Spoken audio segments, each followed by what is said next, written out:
lecture given by Sheikh Hamza about 3 years ago at the Turnpike Lane Mosque called, oddly enough, Dajjal and the New World Order, as it is, which I also have the honour and pleasure of presenting. Inshallah, tonight Sheikh Hamza will add many more exciting and or disturbing observations of the events unfolding around us. The Shaykh will also relate more hadith about the Dajjalic period and hadith that describe the last days and what we as Muslims should be doing to prepare. Sorry.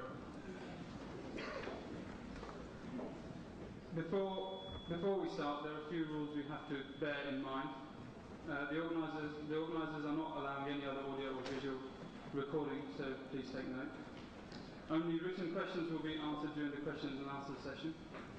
Only sensible questions will be forwarded to Sheikh Hamza. By that I mean questions related to the lecture, and if we have time, other questions will be entertained, inshallah. Also, books and audio visual material are available outside, as you probably have already seen.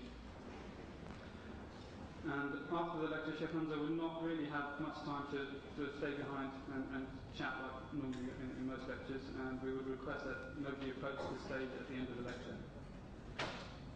Before I hand you over to Sheikh Hamza, I would like to mention that tomorrow, inshallah, Sidi Muhammad Sharif will be giving a lecture here in this building tomorrow, Saturday the 6th of June at 1:30 p.m. on the subject of Arabic manuscripts in America and Africa, and the subtitle of which is Who Found America, Columbus or Someone Else? I would urge everybody to attend this lecture tomorrow, as it will prove to be enlightening and very interesting. Tickets are also available outside, I believe, and the price of them is again £5. I will now hand over to Sheikh Hamza. Jazakallah khair.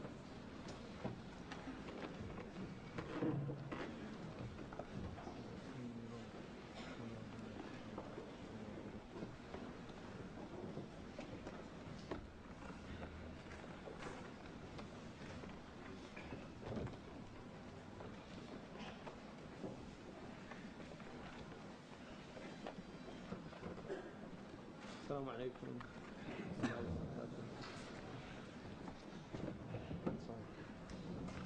الحمد لله والصلاة والسلام على رسول الله على سيدنا وحبيبنا محمد بن عبد الله وعلى آله وصحابته ومن والاه. اللهم لا علم إلا ما علمتنا إنك أنت السميع العليم. اللهم لا علم إلا ما علمتنا إنك أنت السميع العليم. اللهم لا علم إلا ما علمتنا إنك أنت السميع العليم. الحمد لله. أحمد الله إليكم. Praise Allah subhanahu wa ta'ala for all of you bringing me here safely, and also for people coming out to inshallah benefit maybe with some insights. What I want to really do tonight, I don't have much more to say than I've already said in a lot of different talks. And so there's going to be some reiterations and maybe a few clarifications. But what I would like to say is that we're living in very powerful times right now. We are living in apocalyptic times. We're living in times in which change is happening at such a rapid rate, it's unprecedented in the history of human societies. The changes that are taking place now in the world are unprecedented. If you look, for instance, at the word innovation, in Old English, if you see the word in Shakespeare's plays, it always has a negative connotation. Innovation was seen as something that was negative. It was seen as something that was disruptive to societies. When you innovated, you created a disequilibrium that would need to reestablish itself after a period of time. And I think for the Muslims, the idea of innovation tends to have a negative understanding. If we say in the Arabic language innovation, the word is bid'ah. And generally bid'ah has a negative connotation, although it's not considered to be a bid'ah lughawiyya or a linguistic innovation, but rather a bid'ah shar'iyya, or an innovation that relates to the sharia. that relates to Allah subhanahu wa ta'ala's laws. And so the Muslims at their scholastic level understand the differences, but at the level of the person on the street, and this is called a haqiqa urfiyya, or a something that is not related to a linguistic meaning nor to a sharia meaning or a legal ruling, but rather a customary meaning amongst the people. And in customary practice, bid'ah has a very negative connotation. And yet, this is an age in which there is constant ibda' in Arabic, constantly. In fact, there are people, particularly in the West, that work night and day to innovate. And they see that innovation is really the pinnacle of their civilization. They see that bringing new, see the new, but it's similar to the old story of Aladdin. You know, Aladdin found a lamp. It was an old lamp, and it was in his house. And his mother, a magician, came by who knew the value of the old lamp. And so he came by and he said, "Old, new lamps for old." He said, "New lamps for old." And the woman, not understanding the value of what she had, said, "Who wants an old lamp when you can have a new lamp?" And so she went out and she gave him the new lamp, the old lamp, and she got the new lamp, which was worthless. And this is a story that has wisdom in it. You're often invited to something new, but the cost of that new thing is a rejection of the old ways. Now, to give you an example, when television was first introduced into Western culture, people really didn't want to watch it. First of all, the screen was incredibly small. It was very grainy, black and white, and there was nothing on. And in fact, if you look at the predictions in the 1940s about television, they say this thing's not going to go anywhere. Now we have a society in which the new way of entertaining oneself has replaced the old way. The old way was that human beings actually sat together and talked and discussed things. And the new way is that they watch cathode rays flickering out in darkened rooms all over the globe. In fact, this city has millions of people doing just that while you're here listening to somebody actually speak, a human being, not on it. They'll put it on screen soon enough, right? But the point is that there'll be people watching these, and this is not simply in England, this is all over the world. This is a global phenomenon. And we have to realize the power that this phenomenon is taking over. But the point being is that this innovation, this constant quest for the new, and this is why in their advertisements they're always saying new and improved, constantly flashing, new and improved. And this is the idea that modern man has, that the old has no value in it. New lamps for old. We'll replace your old lamps with new lamps. Now, unfortunately, the Muslims have traded their old lamp as well. And the old lamp worked. You could get things done with it. But they stopped believing that at a certain point. And they suddenly began to say, we need to innovate. We need to also do what the West has done in order to catch up with them. So, the time that we're living in is a time of massive and rapid change. And most peoples are in such a state of disequilibrium, whether in the West or in the East. There's just a state of disequilibrium everywhere. A state of turmoil and chaos. And it's increasing. And you will see it increase. And this is part of the end time scenario. Now, what I wanted to do tonight before I go in to really the point of the lecture, inshallah, I wanted to look at some of the signs of the end of time. And the reason I want to do that is for a couple of reasons. One of them, because one of my teachers, Sheikh Abdurrahman with Marat Tahad, told me that it's important that the Muslims of this age know the signs of the end of time.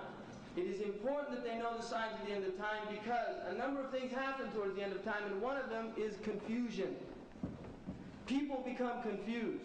The Prophet ﷺ is reported to have said that a man will get up in the morning with his intellect and he'll go to bed in a state of bewilderment. A man will wake up in the morning with his intellect and he will go to sleep in a state of bewilderment. يصبح المرء حليما ويمسي حيرانا. In another tradition, the Prophet ﷺ said that من يعيش منكم, whoever lives from amongst you, فسيرى أمورا عظاما, he will see great things, vast things, unbelievable things. يتفاقم شأنها في صدوركم. The matters of those things will be so vast when you look at them. They'll seem so incredible to the people.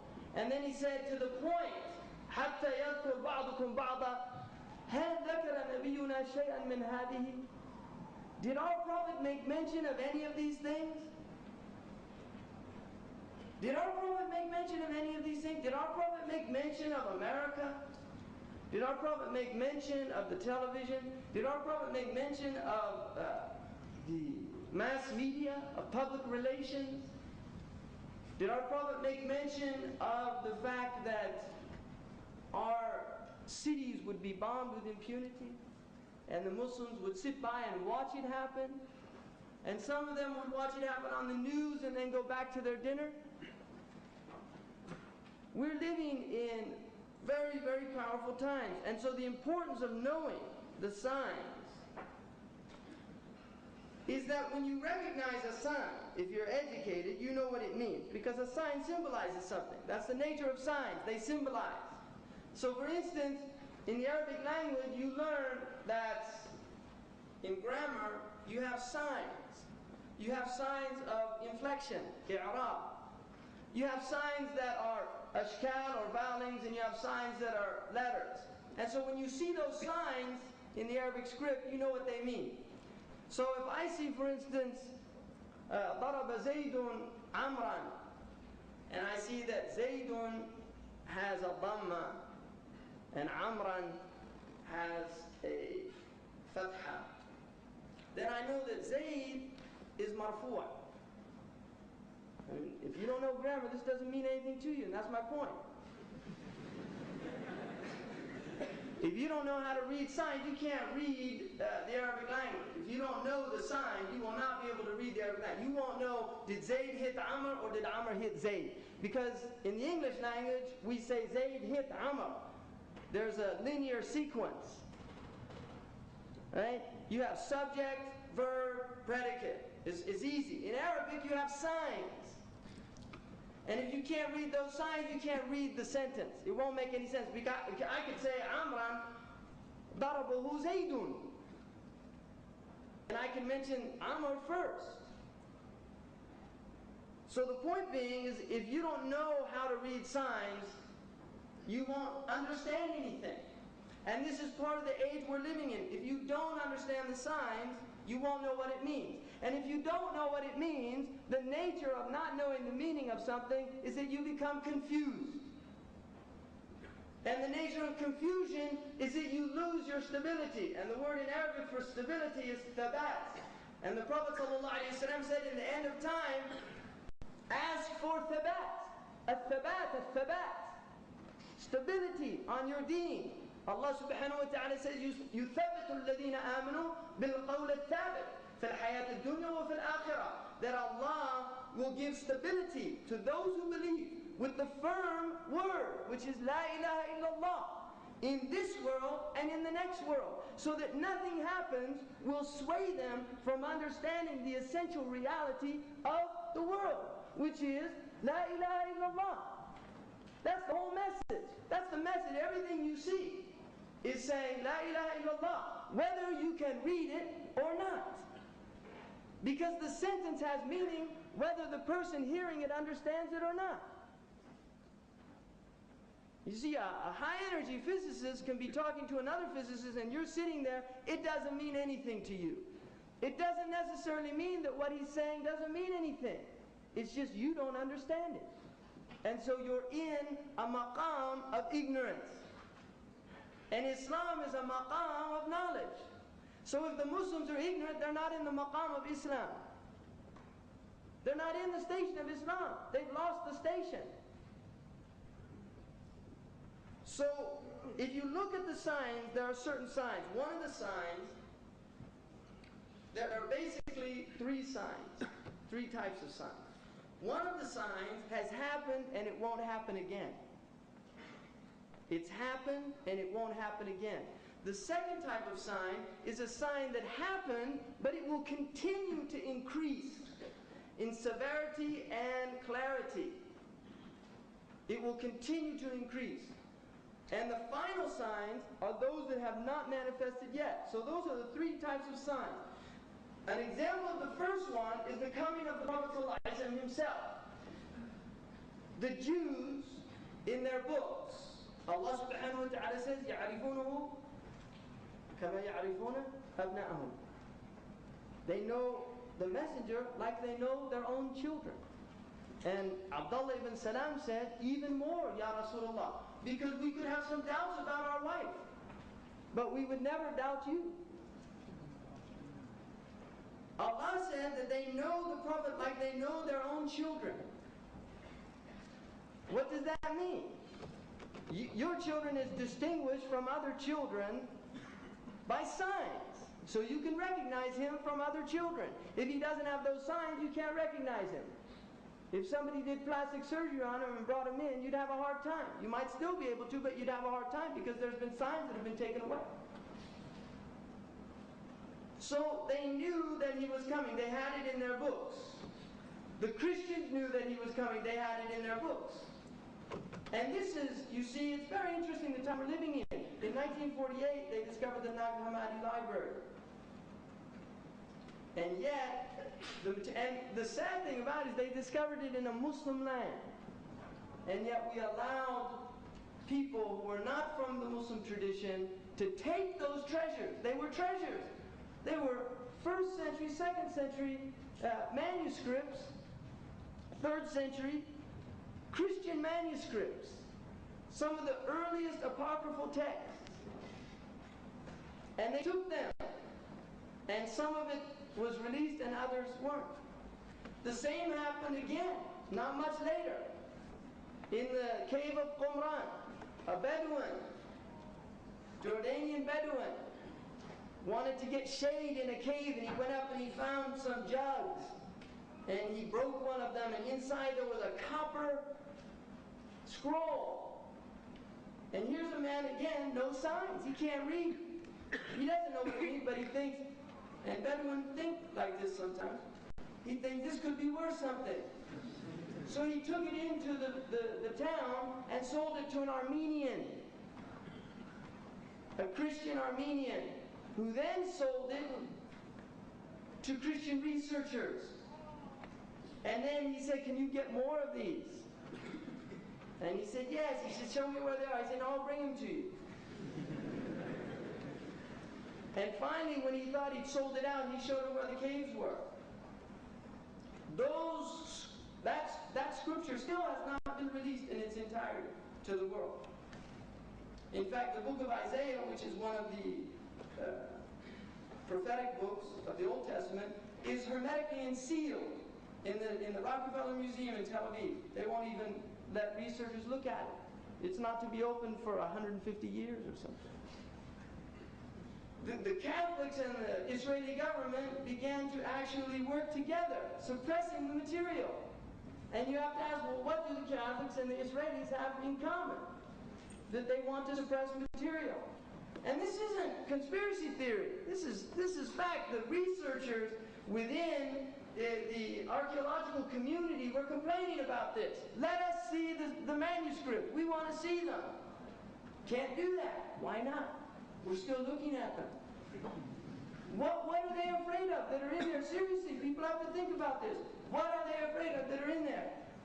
Now, the fact that the Jews had tribes living in Medina was a clear proof that they knew that there was a prophet coming to that place. Salman al-Farisi radiallahu anhu was told by a monk in Syria that there would be a prophet in the end of time that would show up in Yathrib, and it's in the books, and he would have such and such signs. Haraqal, the emperor, when he sent the Tanuhi to the Prophet ﷺ, he asked him, he said, see if he reads the letter, see if he mentions the night and the day, see if there's anything between his shoulder blades. And that man became a Muslim in the time of Muawiyah, who reports that. And the Sahaba witnessed that. They witnessed the questions that were posed to him by the emperor. They knew, they had knowledge. So the Prophet ﷺ was the first sign of the beginning of the end. And then the Prophet ﷺ said that the next sign, there would be 6. The next sign would be the opening of Bayt al-Maqdis. Now Bayt al-Maqdis is a very important place because it's the place in which the 3 traditions have something in common there. The Christians see it as the place in which Jesus will establish. According to the evangelicals, you'll get different opinions about this. But they see it as the New Jerusalem will be established as a capital for the millennial period of Christ. This is the modern evangelical belief. It's a 19th century belief. It's a bid'ah in their tradition. The Catholics did not believe that. They thought it was metaphorical, allegorical. That's the way Augustine interpreted it. The modern evangelicals, which are the fastest growing by proselytation religion. We always saying the Muslim fastest growing religion. We're the fastest reproducing religion. Seriously, we're the fastest reproducing religion. And there's something to be said for that. But we are not the fastest growing religion in terms of conversion. The fastest growing religion in terms of conversion is Pentecostal Christianity. They've had 50 million conversions in South America alone. The South Americans were Catholic. They have worked very seriously. And there's a very strong link between the Israeli government and Pentecostal Christians. The Pentecostals in the United States support them. And one of the very interesting things about the Pentecostals is that they have television stations and radio stations 24 hours a day. They're talking about the end is near, the end is near. The Jews are announcing 2 years ago that the red heifer was born. People don't even know what this stuff means. What the red heifer? Because they believe that a red heifer would be born in Palestine right before the coming of the Messiah. Now they can clone it, for all we know. They can do that now. They can make it red, purple, pink, whatever their scripture said, they can work it out. Right? So we don't know. The point is, they're claiming that it was born. The Christian support of the Jews in America is extraordinary. In classical Christianity, the Jews were seen as a curse because they rejected the covenant, the new covenant. That's why it's called the New Testament. There's the Old Testament, the New Testament.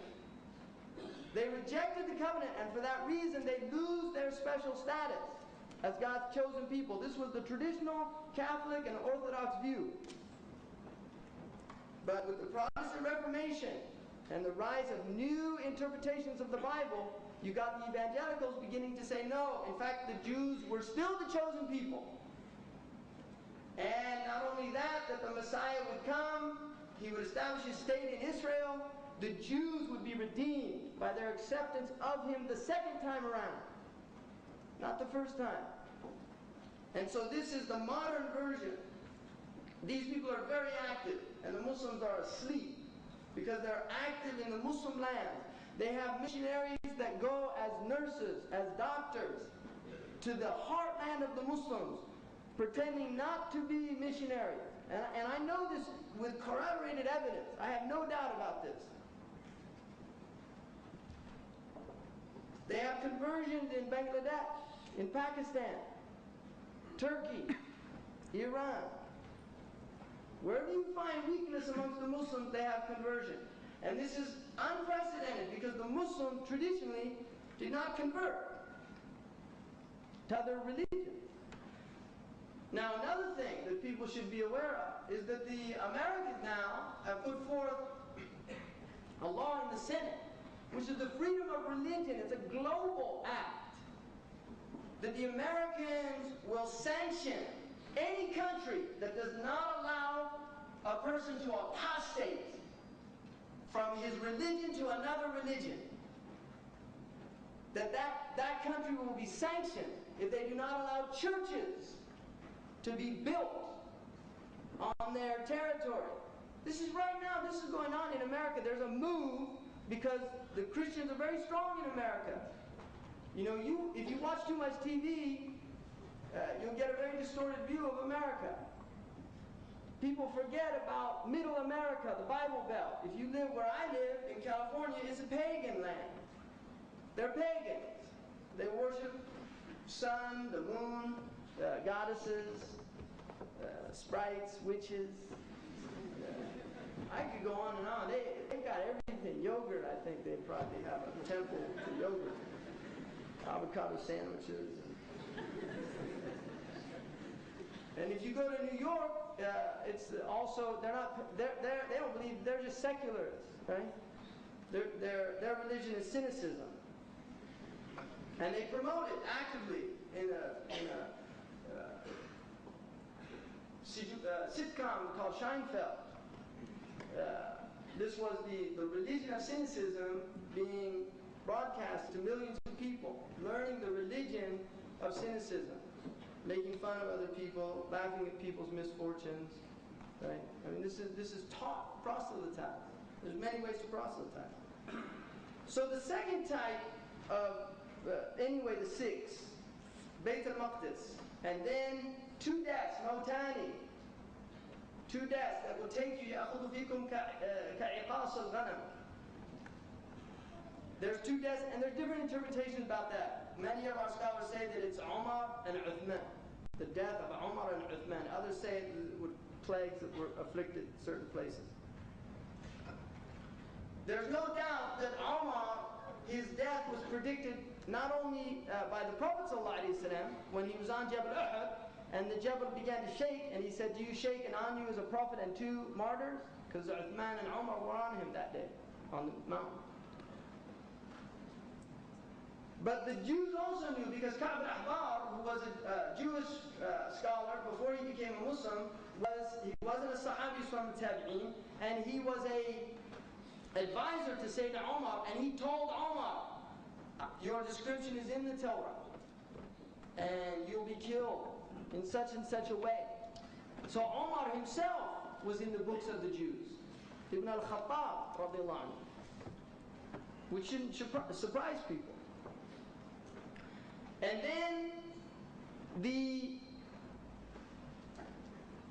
then you would have, after the opening of Constantine, and then the 2 deaths, 1 and 2, so that's the 4, and then you would have the fitna of the Romans. There would be a fitna, and in a riwayah, a hudna that took place between you and the Romans. And the Prophet ﷺ said that the Romans would come to you with 80 flags. And under each flag would be 12,000 soldiers. 80 flags, and under each flag would be 12,000 soldiers. Now the Romans don't have 80 countries. But it says tahta 80 ghaya, under 80 flags. So it's like an umbrella. And this is, Allahu Alam, a clear indication of the United Nations, or something similar to it. If you do that, you will find it's close to 1 million. So close to 1 million soldiers under the authority of the Romans, which are the Europeans. When you read Rome in the Hadith, you understand it to be the Europeans, the Franks, the Germans, the Anglo-Saxon, the Italians, the Spanish. These are the Romans, Rome.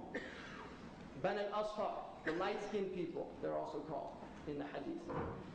So the Prophet ﷺ told us that would happen. And he also said that the malhama would take place after that. And the malhama is a huge battle that takes place in the desert. Allahu alam, some say that it's what the Christians refer to as Armageddon and the Jews. Allah ta'ala. But there will be a malhama there. Now, the third type,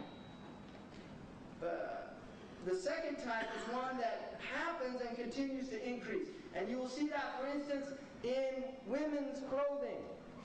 The Prophet ﷺ said, one of the signs of the end of time, صنفان من أهل النار لم أراهما. Two types of people from the fire, I haven't seen them yet. And then he spoke about the police according to Muhammad Habibullah in his commentary on Sahih al-Bukhari فيما اتفق عليه البخاري ومسلم. He said that رجال لهم سياط يضربون الناس بها. Men who have سياط كأذناب البقر, and they hit people. And in a riwayat يغضون في سخط الله ويروحون في عقبه. They go in the morning, they're in the anger, wrath of Allah, and when they go in the afternoon, they're in the wrath of Allah.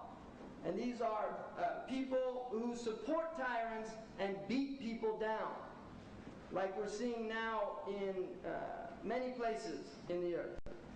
The second type of people were kasiyatun, adiyatun, ma'ilatun, mumilatun. Women who would be naked and dressed at the same time. Now, in the traditional hadith commentaries, if you read them, Jazakumullahu khairan, they usually said, Kasiyatun fi dunya, ariyatun fil akhirah. They have clothes in this world, but no clothes in the next world. Because they couldn't understand, this is in logic, it doesn't work. How can you be dressed and naked at the same time? And this is pre-spandex logic. This is logic before. We know how people can be dressed and naked at the same time now. So the Prophet ﷺ said there would be women who were dressed and naked at the same time. They inclined in their walking, and they caused others to incline towards them with their shahwat, with their desire. They wore their hair like aslimat al-bukh, which are the humps of the Bakhtian camel. Not the Arabic camel, which the Bakhtian camel, the hair is all over the place. Right? It's a very interesting description. You look at a Bakhtian camel and then look at a picture of Tina Turner. And you'll get the picture immediately. Now the sad thing about it is, now we've got Khadijas and Fatimas imitating. You see, in the Muslim land, the land of the Muslim, where modesty is the characteristic of this deen, that's the sign of the deen. If you don't have modesty, you don't have the sign by which this deen is recognized. Because every deen has a sign. And the Prophet ﷺ said the characteristic of my deen, لِكُلِّ دِينٍ خُلُقٍ وَخُلُقُ الْإِسْلَامَ الْحَيَاةِ. Every deen has a characteristic, and the characteristic of my deen is modesty. If you do not have modesty, then you don't have a portion of the Prophet ﷺ's deen. So a woman who loses that, it means that she lost modesty. And this is why the Prophet ﷺ said, it's a sign. It's not, the fact that she is dressed like that is not what takes her to the hellfire. That is only a sign of what takes her to the hellfire. What takes her to the hellfire is a loss of iman that has resulted in the manifestation of the sun. So that is a sign for people. And that's why our women have to wake up.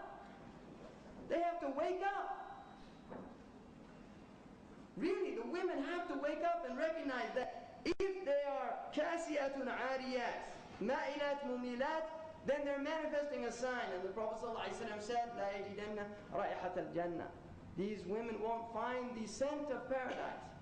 وَإِنَّ رَائِحَتَهَا لِمَسِيرَةِ 500 عام. And its scent continues for 500 years. Now, that obviously, sufur, or women not wearing proper clothing, was a sign that scholars have been complaining about since the 1st century. But if they were alive now, they would have to pass out. They wouldn't have a. There's no frame of reference. Right? Seriously. There's no frame of reference. So the later people are only completing the sign. It continues to increase until by the end of time, the Prophet ﷺ said that a man will have a woman on the side of the road. And the best of them, أمثالهم يومئذ الذي يقول لو نحيتها عن الطريق قليلا. Would that you would just move her out of the way. And he said, يتهارجون كتهارج الحمير. That people would have sexual orgies and things like donkeys. Or يتصافتون. I mean, this is in the hadith. And this is all from blind imitation. One of the signs of the end of time about this also is the men taking their women from the adbar, which is haram by the Prophet ﷺ. He made it haram, but he said that people would do it and from his ummah. And this was something alien to the Muslims. But because of the widespread of pornography in these things in which the Muslims are engaged in, the widespread of pornography in the Muslims land, and now with the satellite dish, they can bring it into their own homes in Mecca and Medina. Really? It's not an exaggeration. So those signs continue. And then finally, the great signs that haven't come.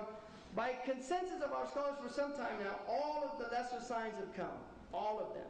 They're completed. They're called Ashrat al-Sughra, Alamat al-Sughra. And I wanted to read one hadith which sums up many of them very well, which is related by Imam al-Qurtushi, a great muhaddith, the teacher of Qadi Abu Bakr ibn al-Arabi, in which he said that the Prophet ﷺ said, it's related on Ibn Abbas, and there's another in the Senate, there's some criticisms. ابن عباس رضي الله عنه أن النبي صلى الله عليه وسلم قال من أشراط الساعة أو القيامة إضاعة الصلوات. From the end of time is the loss of prayers. The loss of prayers. Now, I'll tell you something about that hadith.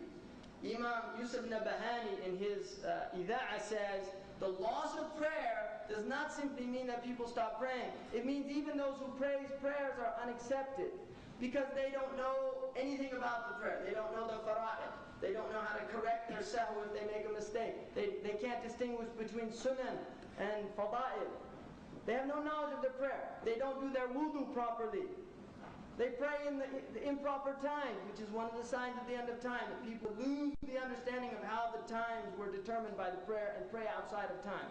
Sayyidina Umar in the Muwatta of Imam Malik said, Inni la ara, he wrote a letter to his governors, Inni la ara min aham yamurikum as-salah, faman hafidaha wa hafida alayha faqad hafida deenuhu. The most important of all your matters is your prayer. So don't think the prayer is insignificant. The most important of all of your matters is the prayer. The most important of all of your matters is the prayer. So whoever guards it and is vigilant about it, فَقَدْ حَفِظَ دِينَهُ. He has guarded his deen. وَمَنْ ضَيَعَهَا فَهُوَ لِمَا سِوَاهَا أَضْيَعَ. And whoever leaves the prayer or is negligent about it, he's negligent more so about everything else in his life. نَسُوا اللَّهَ فَأَنْسَاهُمْ أَنفُسُهُمْ. They forgot Allah, and so Allah forgot them and caused them to forget their own selves. So a person who leaves the prayer has no tawfiq from Allah. A person negligent about the prayer has no tawfiq from Allah. And this is something that we've forgotten. And then he said, وَاتِّبَاعِ الشَّهَوَاتِ, following the shahawat. And in a riwayah is the تَخْتَلِفَ الْأَهْوَاء, that passions would become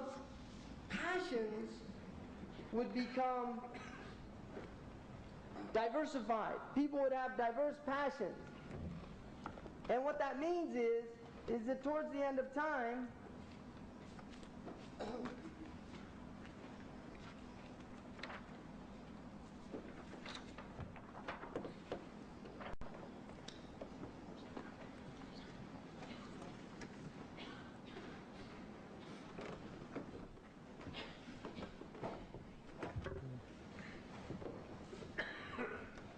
modern man in all his glory.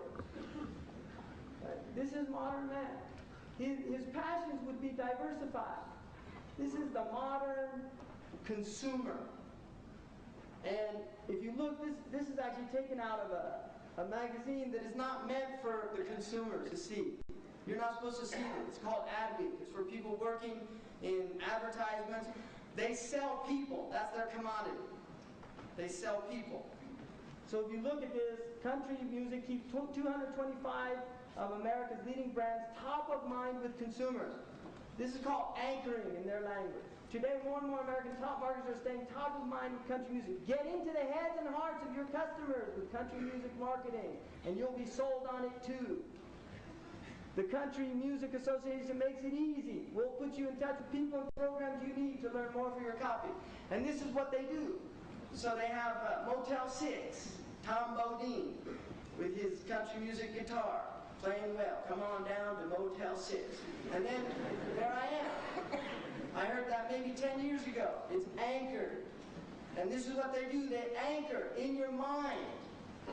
So they want you to remember things. And the best way to anchor things is by associations. This is what they want. And this is what's happened to modern men. Everything's association. The scary and frightening thing to me is I think almost everybody in this room will recognize the vast majority of those symbols. You see? People will recognize that. And this is ikhtilaf ahwa. In the old days, there was one type of coffee. Bun. That's what the Arabs called it. Bun.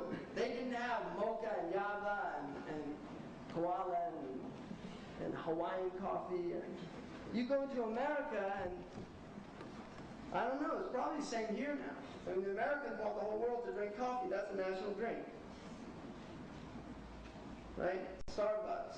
They'll get it here and get people addicted, right? They've measured the coffee addiction levels and they've got it to a fine science, a very fine science. Get people drinking it and so this is what they're doing. Ittiba' al-shahawat, people just follow their passion. They just follow their passion. وَتَكُونُ أُمَرَاءَ خَوَنًا. The rulers would betray their ummah. وَالْوُزَرَاءَ فَسَقًا. And their wazirs would be bad people. Yes men and whatnot. فقال سلمان رضي الله عنه بأبي أنت وأمي يا رسول الله إن هذا لكائن. By my mother and my father, is this really going to happen? Salman can't believe it. He's living in the heart of the prophetic phenomenon. He can't believe what he's being told. I mean, he can believe it because it's from the Prophet, but he needs to hear it again. It's like it's disbelief. قال نعم يا سلمان عندها يكذب الصادق ويصدق الكاذب. In those days, a truthful man would be considered a liar, and a liar would be considered truthful. ويؤتمن الخائن ويخون فيها المؤتمن.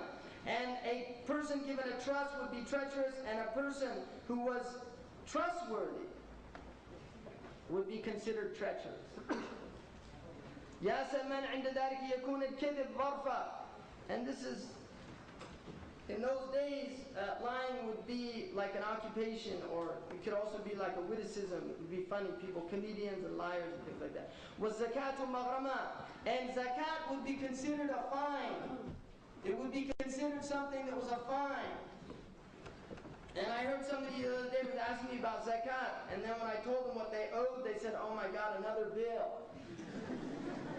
And I said, no, say astaghfirullah. It's not another bill. Zakat purifies your wealth. It'll make the wealth pure. If you don't give out the zakat, it's the same as constipation. It's the same as constipation. Mumsik in Arabic means the one who's withholding the zakat, and it means a constipated one. Zakat is like the awsakh al-mal. It's like the filth of the wealth. You have to get it out in order to purify yourself from it. So it's not a mother. And then he said, sallallahu alayhi wa sallam, إِنَّ أَضَلَّ النَّاسِ يَوْمَئِذٍ الْمُؤْمِنُ يَمْشِي بَيْنَ أَظْهُرِهِمْ بِالْمَخَافَةِ. The most humiliated person in those days would be the believer, who would walk amongst the people out of fear. A believer will have fear.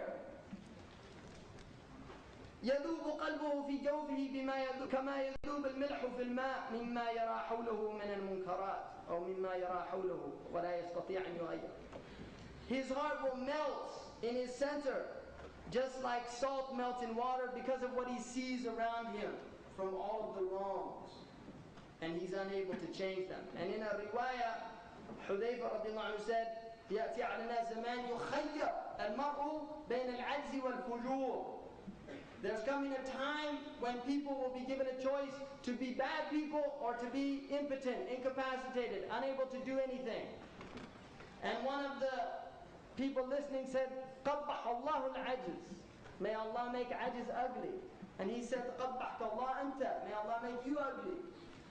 Ajz is better than fujur. In other words, if you're giving a choice, be ajiz and don't be fajr. And then he said, يَا سَلْمَنْ عِنْدَهَ يَكُونَ الْمَطَرُ قَيْضًا. In those days, rain will be burning. Qayd means burning. Acidic rain.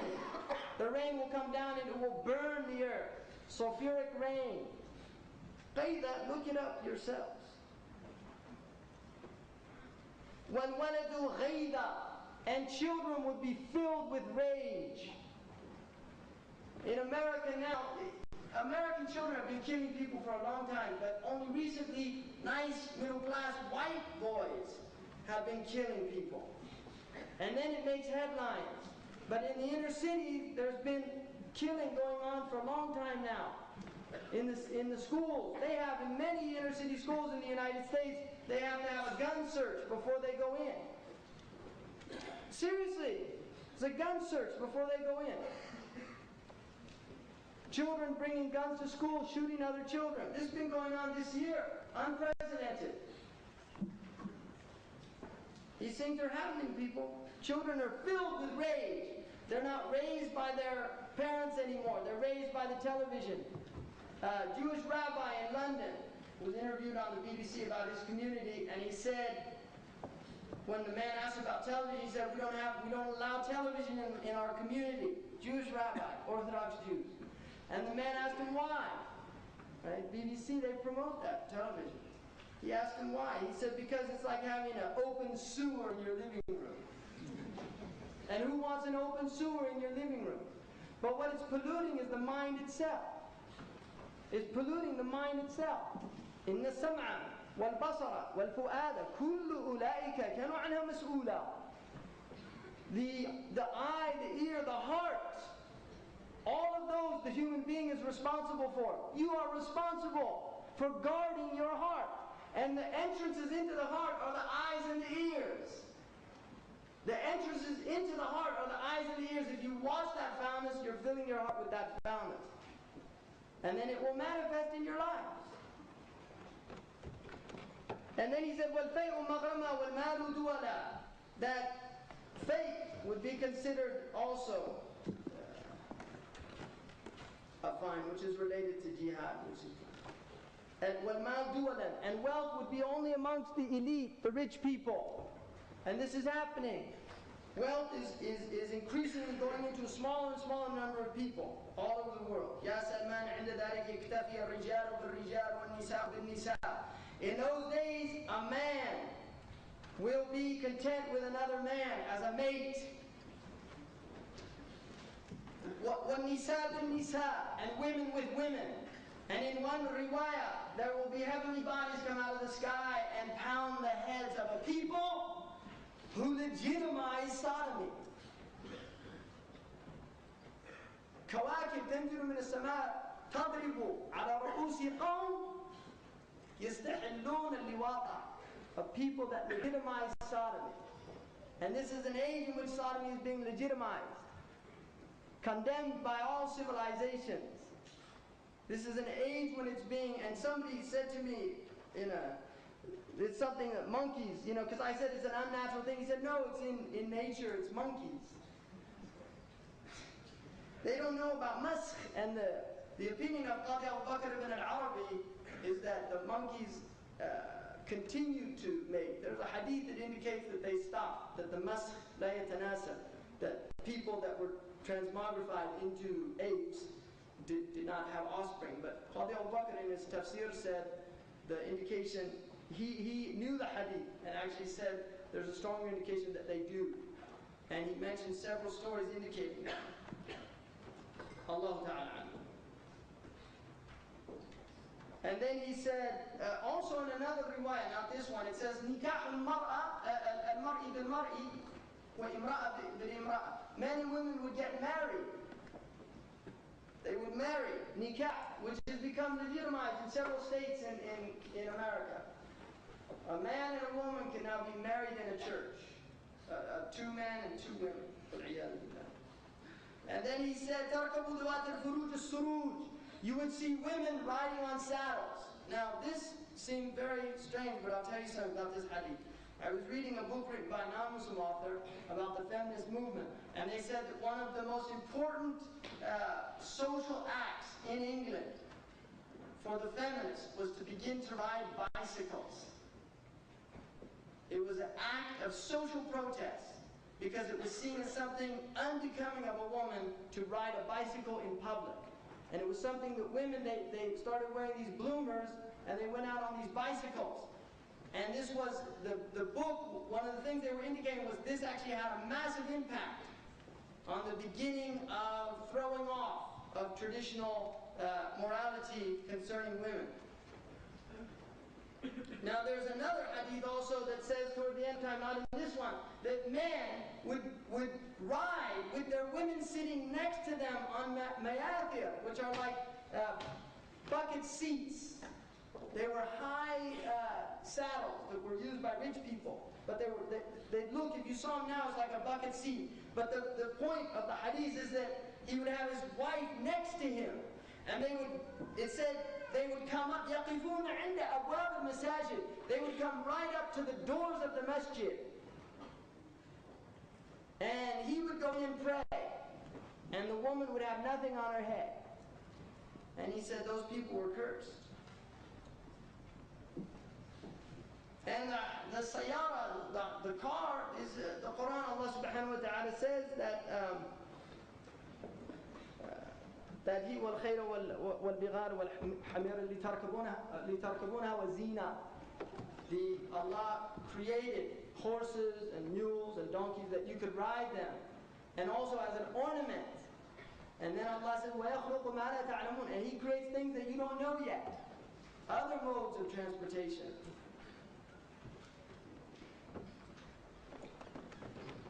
And so, another one, Ya Salman, عند ذلك يجف الرجل والديه. People will be bad to their parents.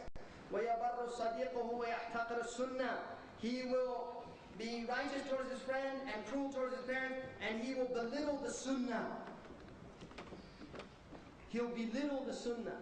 يَحْتَقِرُ السُّنَّةِ. And now the sunnah is muhtaqara. In the Muslim world, the sunnah is seen as something insignificant. And they have what they call them the Quraniyun. People that just say that they should follow the Quran and no hadith. And people say, why isn't the Dajjal mentioned in the hadith? And one of the reasons the Dajjal is not mentioned in the Quran, according to some of the scholars, is that it will be a fitna for people that leave the hadith. Because the Prophet ﷺ said that he was given the Quran and like it, which is the Sunnah. And his mutawatir hadith is qat'i. If you don't believe in the mutawatir, it's the same as disbelieving in the Quran. And if you reject the entirety of the Sunnah of ahad, singular transmissions, which doesn't mean singular 1-1, but not reaching the level of tawatur or absolute certainty, that it's the same as rejecting the tawatur. And then he said, يَكُونُ ذَلِكَ يَا رَسُولَ اللَّهِ قَالَ نَعَمْ يَا سَلْمَانَ عِنْدَ ذَلِكَ تُزَخْرَفَ الْمَسَاجِدِ. You'll see the masajid being built like churches and synagogues. وَتُطَالَ الْمَنَابِرِ. And you'll see the manabir being high. وَتَكْثُرُ الصُّفُوفِ. And you'll see many lines, ranks in the masjid. وَالْقُلُوبُ مُتَبَاغِضَةً. But the hearts will hate each other. So you'll see people in there, وَالْأَلْسُ مُخْتَلِفَةً. And the tongues are all different in their opinions. دِينُ أَحَدِهِمْ لَعْقَى عَلَى لِسَانِهِ. The deen of one of those people will just be on it's like lip service. It's just on his tongue. It's a la'qa. It's not in his heart. إِنْ عُطِيَ شَكَرْ وَإِنْ مُنِعَ كَبَرْ. If he gets things, he's happy and grateful. But if he doesn't, he shows ingratitude. يكون ذلك يا رسول الله قال نعم يا سلمان عندها يغار على الغلام كما يغار على الجارية البكر. In those days, people will lust children, young boys, like they lust a virgin today. And this is massive now, pedophilia. This is massive. It's all over the United States, pedophilia. I mean, unbelievable, these things. وَيُخْطَبُ كَمَا تُخْطَبُ النِّسَاء. And they'll be made proposals to them just like women are proposed to. They have now in the United States a task force in the FBI that searches the internet for people making proposals to young boys. It's on the internet now. Pedophiles that search the internet for young boys and then they try to get them to come meet them and do.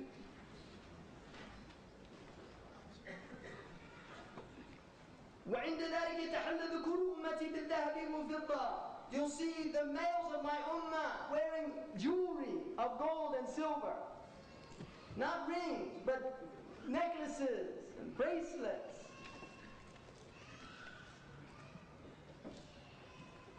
ويتخذون جلود النمور صفافا عند ذلك يأتي من المشرق والمغرب. Listen very closely. In those days there will come a people من المشرق والمغرب قوم يلون أمتي. They will take over my ummah. فويل لضعيفهم منهم وويل لهم من الله تعالى. There will come a people in the end of time from both the east and the west, and they will have power over my ummah. So woe to the weak of my ummah that follow them. Woe to them. And if you reflect on that hadith, it becomes clear that people that come from the east and the west by the urf of language, the only place that falls in the east and the west now is America. Because the east, in America, you go to Japan, many businessmen go to the Middle East by way of Singapore, Japan, these places. So they actually go by the east. And they also go from New York by the west, so they go both directions by the urf of people. Qawmun, one people, come from the east and the west at the same time. And if you look on a world map, it's very clear that in traditional understanding, Morocco was called Al-Maghrib Al-Aqsa, the furthest west. And Asia was Al-Mashriq Al-Aqsa, the furthest east. And they didn't have any idea of something beyond that until we discovered America, and now we have something that falls between the east and the west. What's west of America is the east, and what's east of America is the west. Now, those are the lesser signs. And there are many, many more. People will walk in the marketplaces with their thighs fully exposed, wearing shorts. There are hadith, يُكَلِّمُ الرَّجُلُ فَخِذُهُ. A man's thigh will speak to him. And the Arabs, Allahu A'lam, one of the meaning, the Arabs use something to describe something connected to it. Many people now carry their phones on their thighs. They carry their beepers on their thigh. The Prophet ﷺ said, يُكَلِّمُ الرَّجُلُ شَرَاكُ نَعْلِهِ, the strap of his sandal. But sharaku na'al is also, this is sharaku na'al. In the Arabic language, if you say this much, it means sharaku na'al. Shibr is this much, sharaku na'al is this much. And people who tell somebody to call them, they make this sign like that. You go like that. That's sharaku na'al, like that. And also, if you look at the phone itself, it's in the shape of the thong of a sandal, getting thinner and thinner. Allahu A'lam doesn't mean that that's the meaning of the hadith, because it could very well be that somebody will, and there already are phones made out of shoes. In America, you can buy shoe phones. Literally, I'm telling you, you can buy a phone in a design of a shoe in the stores for ikhtiraf al-ahwa, people that like to diversify their design. Now, some things about the Dajjal. Well, I'm going to do the slides now. If maybe the lights could go down. Can I have the first slide? The lights have to go off. Yeah, he said he got somebody down there. I just want to give an example on this. One of the meanings in Arabic of Dajjal, and I'm a Sunni Muslim, and I believe in the outward of the hadith. I don't like to make interpretation. I mean, I don't have the authority to do that. But I believe in the outward of the hadith, and so I don't think that the Dajjal in its ultimate manifestation is a system, although I think that there is a Dajjalic system. In other words, there is a human being who is a Dajjal. But there's also a system and there's a land, and I'll show that in a second, of the Dajjal. This was a magazine called Life magazine. It's a very popular magazine in America, and it was a series of pictures and statements about religious people. And I want to show you the nature of their Dajjal, because Dajjal in Arabic comes from the root word, means to apply pitch or tar. And it's very interesting that in America we have a colloquialism. I don't know if they use it here, but they say the pitch man. And the reason they use that colloquialism is because medicine men used to sell tar to treat all your ailments when they discovered oil. In fact, Rockefeller was a pitch man originally. He used to sell tar. And so they used the pitch man as a con man, a confidence man. All right, so if you look at this is a Hindu, and it looks like he's standing on water. Oh, nice face, beautiful man. You know, they don't tell you that he might probably drinks urine and worships, seriously worships idols and things like that, And next one. And then here, the Japanese Shintoism, you can see high-tech, very clean, and there he is in his traditional robe, indicating psychologically to the viewer that here is the blending, Japan's successful blending of the traditional with the modern. The Japanese culture has been successful in maintaining their tradition and yet becoming fully modernized. Right? Again, they don't tell you that they worship ancestors. That's the religion. The next one. Looks like a Muslim there, but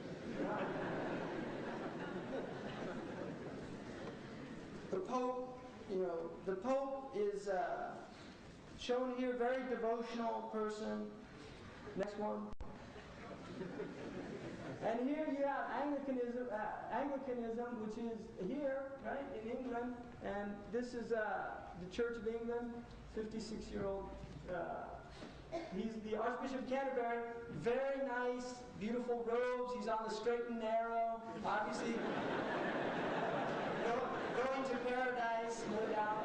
And then the next one, and now this one, Luther, he's on top of the world. He's clouds, it looks like a heavenly scene. He just needs wings and a harp. And then next one. And then Dalai Lama, Dalai Lama is a very interesting character. Dalai Lama just was attacked in America for not allowing American Tibetan Buddhists to worship a certain idol that they were worshiping. Not that he worshipped several idols every morning. He said in the article, but he said he used to worship this idol in his early years, and then he realized that it was a devil. And so he stopped worshiping it. Right? Well, maybe you'll find out later that the other ones are devils as well. This is the nature, right, of learning. But he prohibited his and so they protest, the Americans, right, freedom of religion. We know we should be allowed to worship even devilish idols. So you can see him there. He's, the Dalai Lama, when he was young, growing up in the monastery in Tibet, he was addicted to Western movies. And I don't know, but I have an inkling of a suspicion that he watched Lionel Barrymore in a very famous film called David Copperfield, where he plays a character named Uriah Heep. And because he imitates that character when he talks and does his thing. And I was just wondering, he might be a joke, his own personal joke on people. He's actually a very witty person. But the point is, here he is, Buddhism, this natural religion in the midst of the Himalayas. You see, the Americans love Buddhism now, but they fail to tell you that the Tibetan Buddhists, when they were in power, outlawed the bicycle, completely against any progress, right, whatsoever, or quote-unquote progress. But the point is, the Americans are so dead set on making everybody follow their way, but here they raise him up to almost a godlike status in America, really. The intellectuals, movie stars, all these people. And then next one. And here we have the great scholarly tradition of the Jewish people. Here's a rabbi reading his Torah probably, or Talmud, and he's under an olive tree, and it's in the Holy Land, beautiful scene. I don't know where the hat came from. It doesn't look very Middle Eastern to me, but there he is anyway. Next one. And here we have the Muslim. It's very interesting, I mean, if you look at that right there, what is that? I mean, who piled that up there?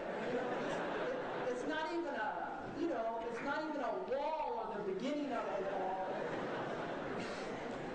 I mean, they put us in the middle of a garden, and then here this poor man, he's wondering what's going on, and he's it's unbelievable. So you look at the psychological impact of that.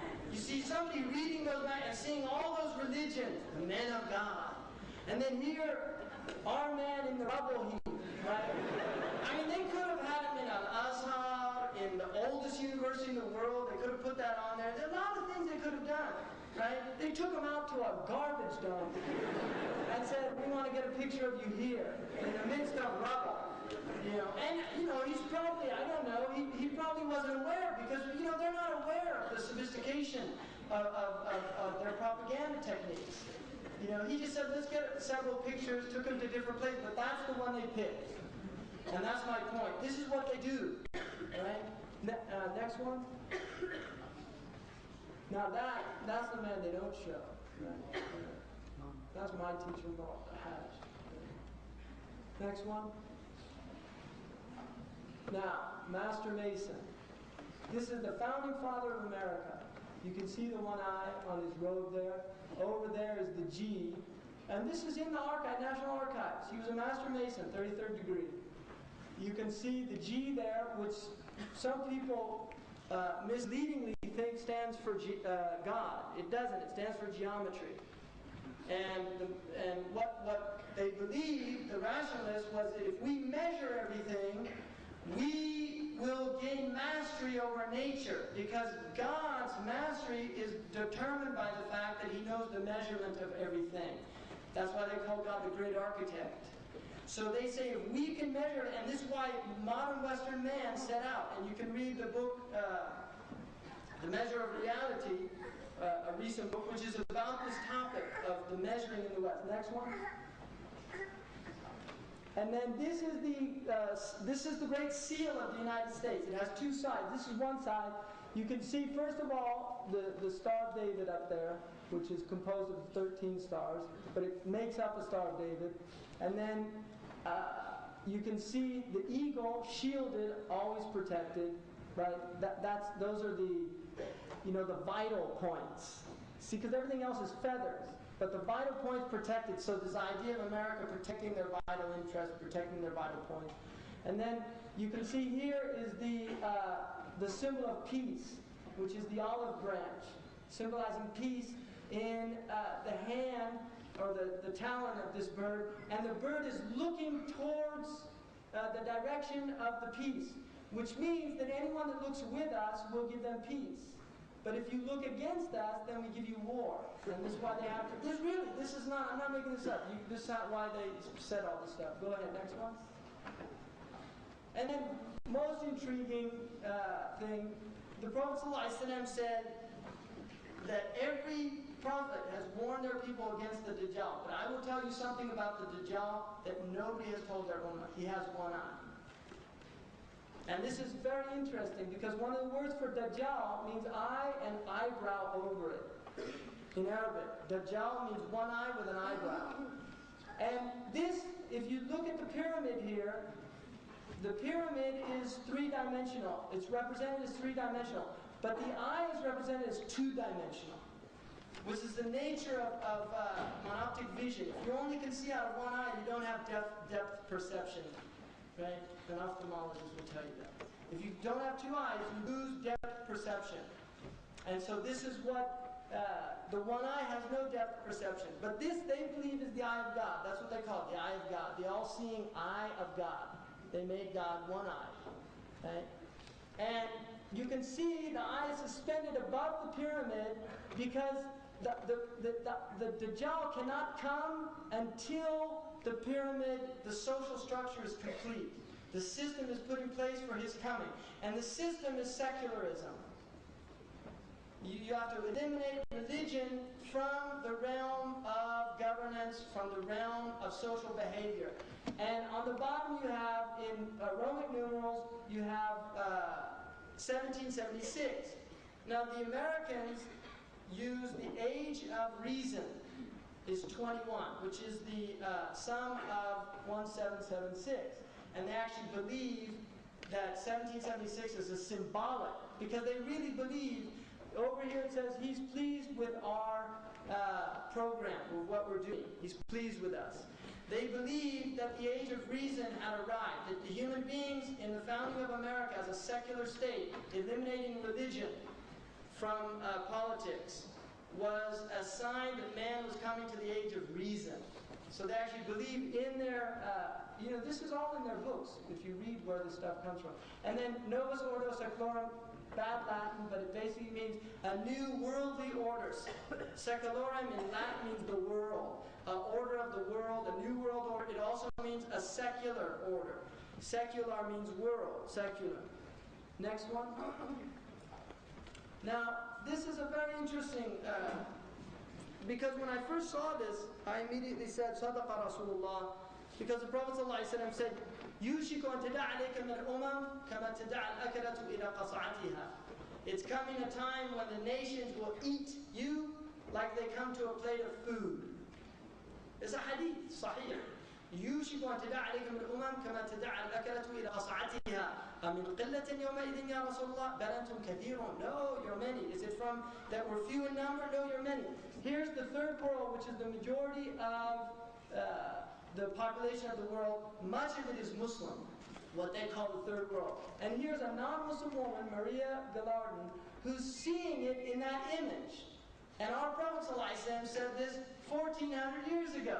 Here's a woman now in America seeing that the way America and her allies, GATT, the General Agreement on Terrorist and Trade, that's all the G7 and all these, seeing it like eating the... Now, another example of that.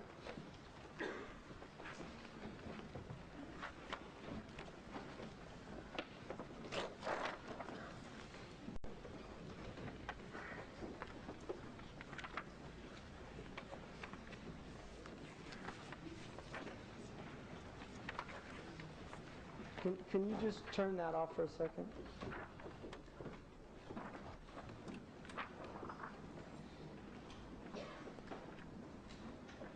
This was done in 1896 by an English, and here's the Ottoman Empire, and again, he's showing the nations coming on it like people come to a feast.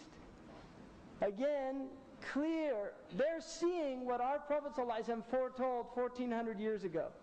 They see it with their own eyes, and there's Muslims that really are unaware of this stuff. So the next slide. How do you... Next slide.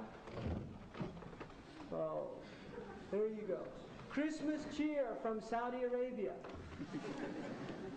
The tradition continues as Bob visits the brave men and women serving in Operation Desert Shield. It's the show that made the headlines. Right? Which one is the show? The Desert Shield or Bob? You don't know. You know. And there you have it, right? Ann Jillian, Christina, head of the class, Dolores Hope, Johnny Bench. Nobody knows who he is. Maria Osman, the Pointer Sisters, right? This is on the Arabian Peninsula, a land that was purified by the Messenger of Allah and his companions. And here you have the lowest of the low. The lowest of the low going there to give Christmas cheer. So next one. There you go. That's what they want. That's all they want. If you do that, they'll be happy with you, I promise. That's what they want from us, right there. That picture says 1,000 words. I don't have to make any comments on that. This was taken out of Newsweek, right? after the Americans saved the day, right? Next one, and if you don't do that, that's what happened, right? That's an Iraqi soldier, right? That's what they did, and that's why they're kissing the flag. That's what happened to their Muslim brother. I mean, that, inshallah, that's a shaheed right there. I mean, he even looks like he's got his finger like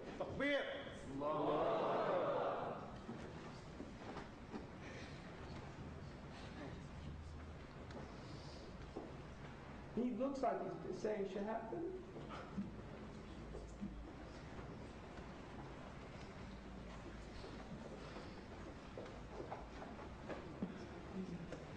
Next one.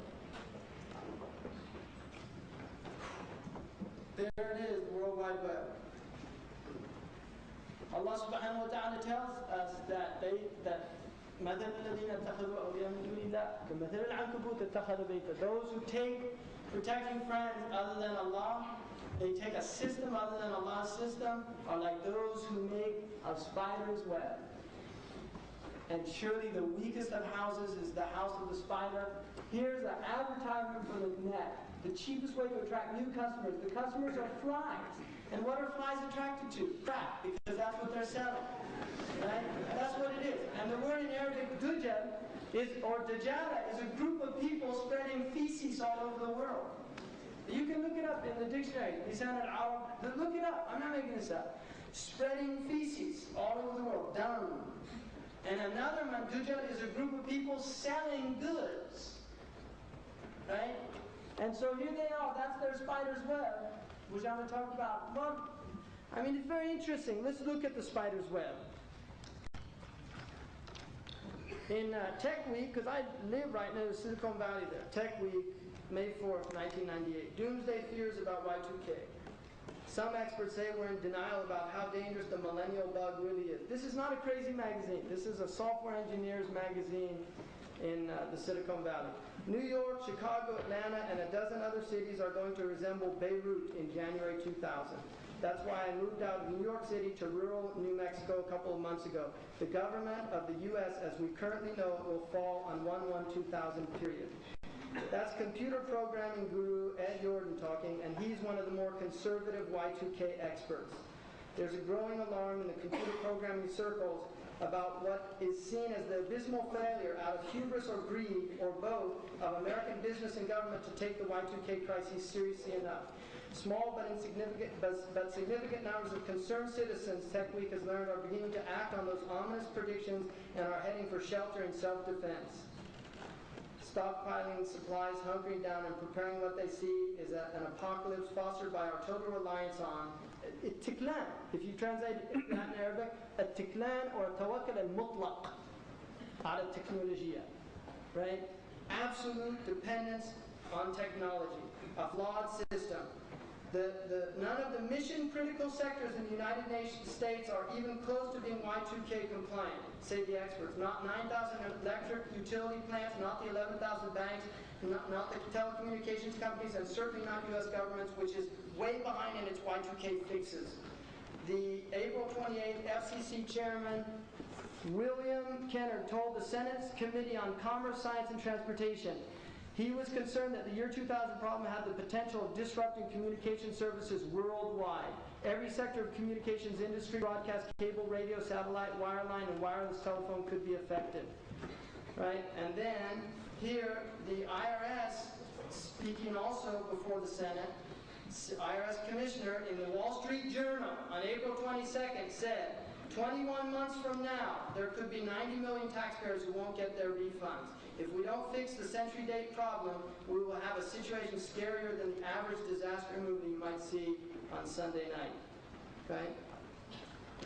I think the point of that is, and then in here he says signs to look for: CEOs who start abandoning their companies. Then the Y2K programmers will realize they're on a death march culminating in the great geek migration. Programmers will have to decide, how long do I stay and make the big bucks? Then here, financial consultant Gary North responds, in Asia, Africa, Europe, South America, where 80% of the world's code is, It can all be solved if American programmers just stay on the job in large cities and if the Cobalt ferry shows up on time. That's why it's naive to believe that Y2K will be fixed. Y2K is a systemic problem. It cannot be solved. Why stay on the deck of a sinking ship if you can get off? Now, other dates that are important: August 22nd, 1999, GPS global positioning system rollover reset to 0. All the planes that use the GPS system roll over because they were done by the Navy with 1,054 weeks, which ends in 1999, August 22nd. Now, Allahu Alam, I really don't know, but the point is they're very concerned about this problem. They're concerned about it in England as well. Some of them say that it's just a time bomb that's ticking away because they've already done simulated testing of several of the electrical companies in America, and the infrastructure is too vast for them to deal with the issue in time. And when they click it over to 00, they get a crash of the system. And also the nuclear plants, they're very concerned about that. So this is just an indication for us that how weak and flimsy this system is. Because just if this is true, and I don't know it is, and I'm not saying it is, I asked 30 software engineers the other night in California, and they had differing opinions. Some of them said, it's too big, we can't deal with it, the system's going to crash. Others said, we'll just have to wait and see, we don't really know what's going to happen. But nobody said, no, there's no problem whatsoever. There is a problem. The year 2000 bug was a serious bug. And I think it's interesting that they call it a bug, and Allah subhanahu wa ta'ala says that that Allah is not ashamed to use even the least thing in His creation as a metaphor. And ba'uda is a baq in the tafsir, it's a bug. I mean, Allah can use, here is a whole system that they are worrying at the theoretical level that it could be brought down by 2 bytes. If you know computer language, 2 bytes. There's 2 bytes in there. They didn't put 19, so they can flip over to 2000. To save space, they put two instead of 4. And so dates read 1, 1, and then 6, 2, 6, 3, 6, 4, 6, 5. When you get to 1999, it flips over. And in America, it's already started to happen that people that are over 100 have been getting kindergarten calls to go to school. Like one lady was 104, and she got a notice to report to kindergarten. Right? So seriously, it's a problem. Now, I'll just give you a scenario here. The worst affected place, only in the UK, I know that they're I think 16% of their companies are Y2K compliable right now. But in America, less than 10% of the banks are. And the system is massive. I called personally one of the largest banks in America, Bank of America, and I asked them if they were Y2K compliant. And he said, yes. And I said, can you give me something in writing? And he said, hold on. He came back 5 minutes later, and he said, I just spoke with the supervisor, and they said, we're working on it. And we don't have anything in writing as of yet. Right? Now, I don't find it incredulous to see a run on the banks when people start realizing if they don't solve this problem in 1999, people actually start saying, hey, let's get our money out of the bank. Well, there goes the con game, because there is no money in the bank. There's no money in the bank. Don't think there's any money in the bank. The whole banking system is based on nobody pulls their money out. It's just small increments. If everybody makes a run on the bank, they have to close the banks. If they close the banks, there's a crisis. And it's a crisis of confidence. That's where the crisis lies. It's not that they couldn't just print up the money. Nobody trusts them anymore. And so there's a very potential crisis here very soon in these societies. And all I can say is that Allah subhanahu wa ta'ala wages war on riba. In the Quran, He announced war only on riba, and in the Hadith, only on those who fight His righteous people. Allah and His Messenger, فَأْذِنُوا بِحَرْبٍ مِّنَ اللَّهِ وَرَسُولِهِ. Be announced of a war from Allah and His Messenger. The whole financial system is based on this riba.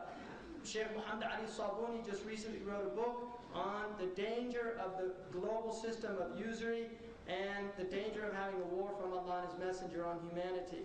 And one of the hadiths at the end of time is that the Prophet ﷺ said, لَيَأْتِيَنَّ عَلَى النَّاسِ زَمَانٍ كُلُّهُمْ يَأْكُلُونَ الرِّبَا.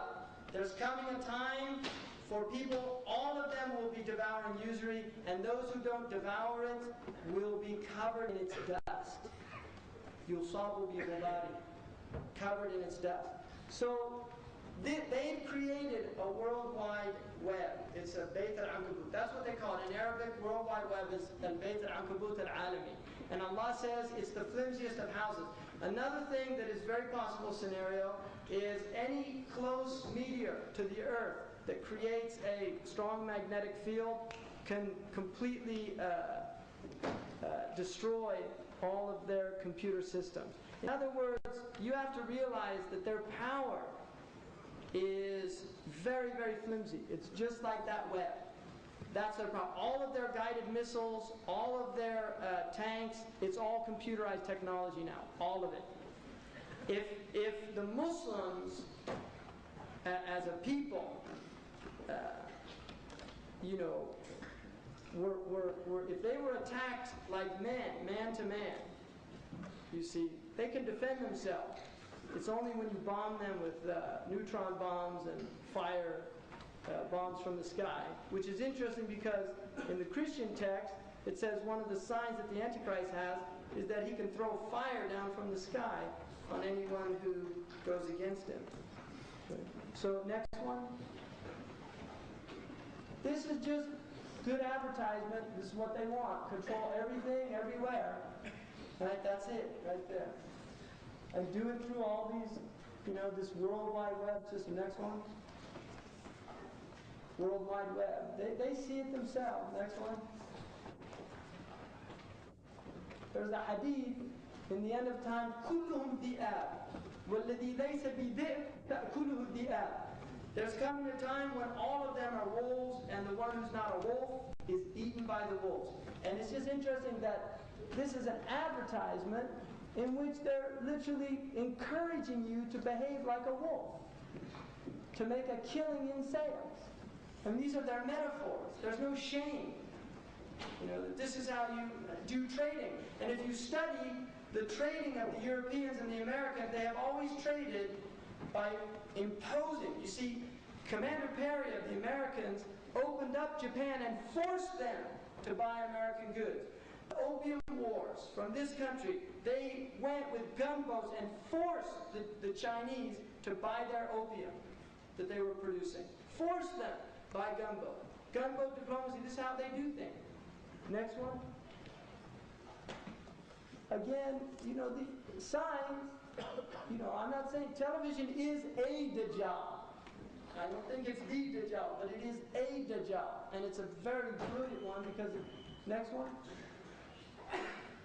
And now this is just an artist rendition of Europe coming of, when they finally get their act together. Again, signs, artists, seeing things. Next one. I'm not. There's something goes with that, but I decided not to. Next one.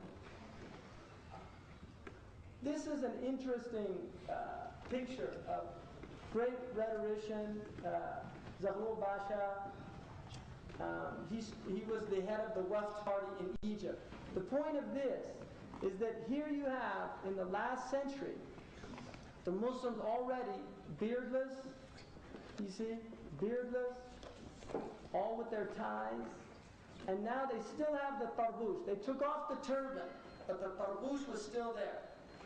And this is what happened to the Ummah. The Prophet ﷺ said that تَتَّبِعَنَّ سَنَنَ الَّذِينَ مِنْ قَبْلِكُمْ شِبْرًا بِشِبْرٍ ذِرَاعًا بِذِرَاعٍ حَتَّى لَوْ سَلَكُوا جَحْرَ ضَبٍّ لَسَلَكْتُمُوهُ. There's coming a time that you'll follow the ways of the Jews and the Christians by handspan, arm length by arm length, to the point where if they go down a lizard's hole, you will go down it too. Al-Iyad radiallahu anhu said that it means imitating their ways, their dress, the way they eat, and so this was the beginning of the loss of a Muslim identity. and a desire to look like the conqueror. And this is something Albert Memmi in his book, The Colonizer and the Colonized, said, what happens to the colonized mentality is to be becomes to be like. In other words, we want to be like those who colonized us because they see in them a power, and they think that by imitating them, they'll get that power. Next, commanding their parents, giving them orders, telling them what to do, which is a very common phenomenon you see now in grocery stores and things like that. Children literally dictating to their parents things, and also just gross rebellion against the parents. But also it indicates, according to Ibn Rajab al-Hanbali, a gross disequilibrium in the societies. In other words, everything's turned upside down. The noble people become the low people become the high people. Everything is just disequilibrium. But then he said that you will see the Hufat al-Urrat, Ri'a al-Shat, yatatawaluna fil bunyan. And in a riwayat, they asked him, who are these people? They're the naked, the destitute, the shepherds, and the camel herders will begin to build tall buildings. And they said, who were they? And he said, the Arabs. Now, this is Abu Dhabi in 1962. And this is the same exact location in 1970, this is 1966, and this is 1981. Same place. Now the point being, this was how Abu Dhabi was for centuries. And then suddenly, in our lifetime, you're seeing yatatawaluna fil bunyan.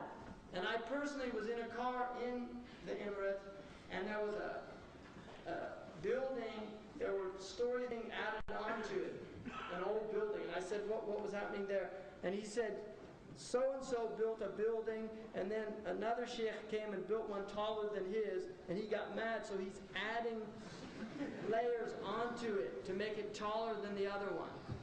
And yatatawaluna means to vie in making tall buildings. But another meaning of it in Ibn Manzur's Lisan al-Arab is to tear down and rebuild, tear down and rebuild again and again. And this you can see going on all over the world. There's constant, they build roads, then they're too small, they tear them down, build them again. They build buildings, population goes up, they have to tear them down. It's going on all over. Airports being reinvigorated. Next one.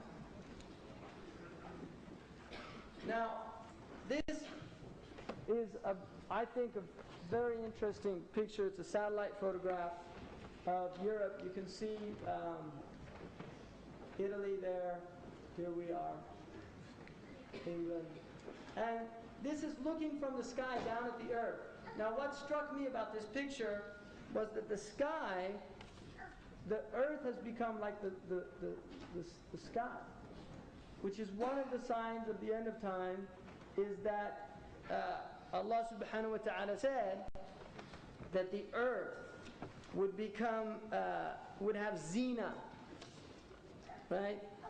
إِذَا زُخْرِفَتَ الْأَرْضُ وَزَيَّنَتْ. When the earth is ornamented and zina, it gets zina. وَظَنَّ أَهْلُهَا أَنَّهُمْ قَادِرُونَ عَلَيْهَا.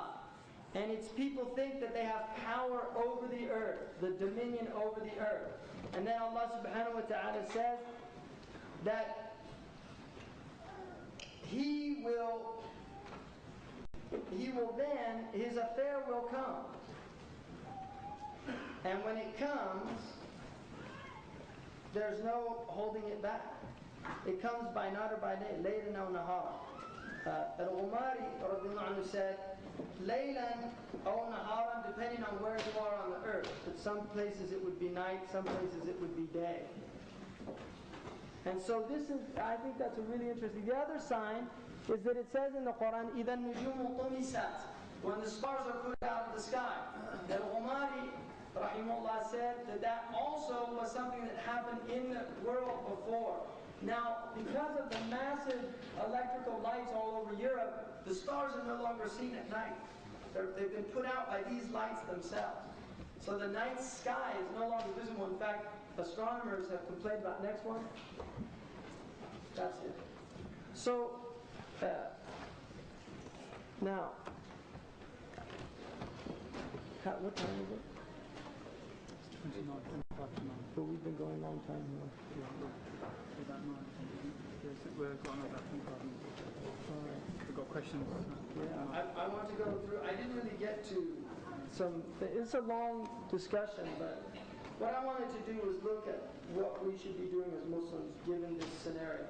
The first thing I want to mention that we have what's called a lot of ikhtilaf now, differences of opinions.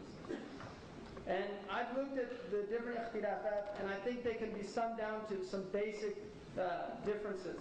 One of the dominant differences amongst practicing Muslims is the difference between those who believe that we should be following traditional scholars' interpretations of the Quran, and those who feel no, that we have to go directly to the source text themselves.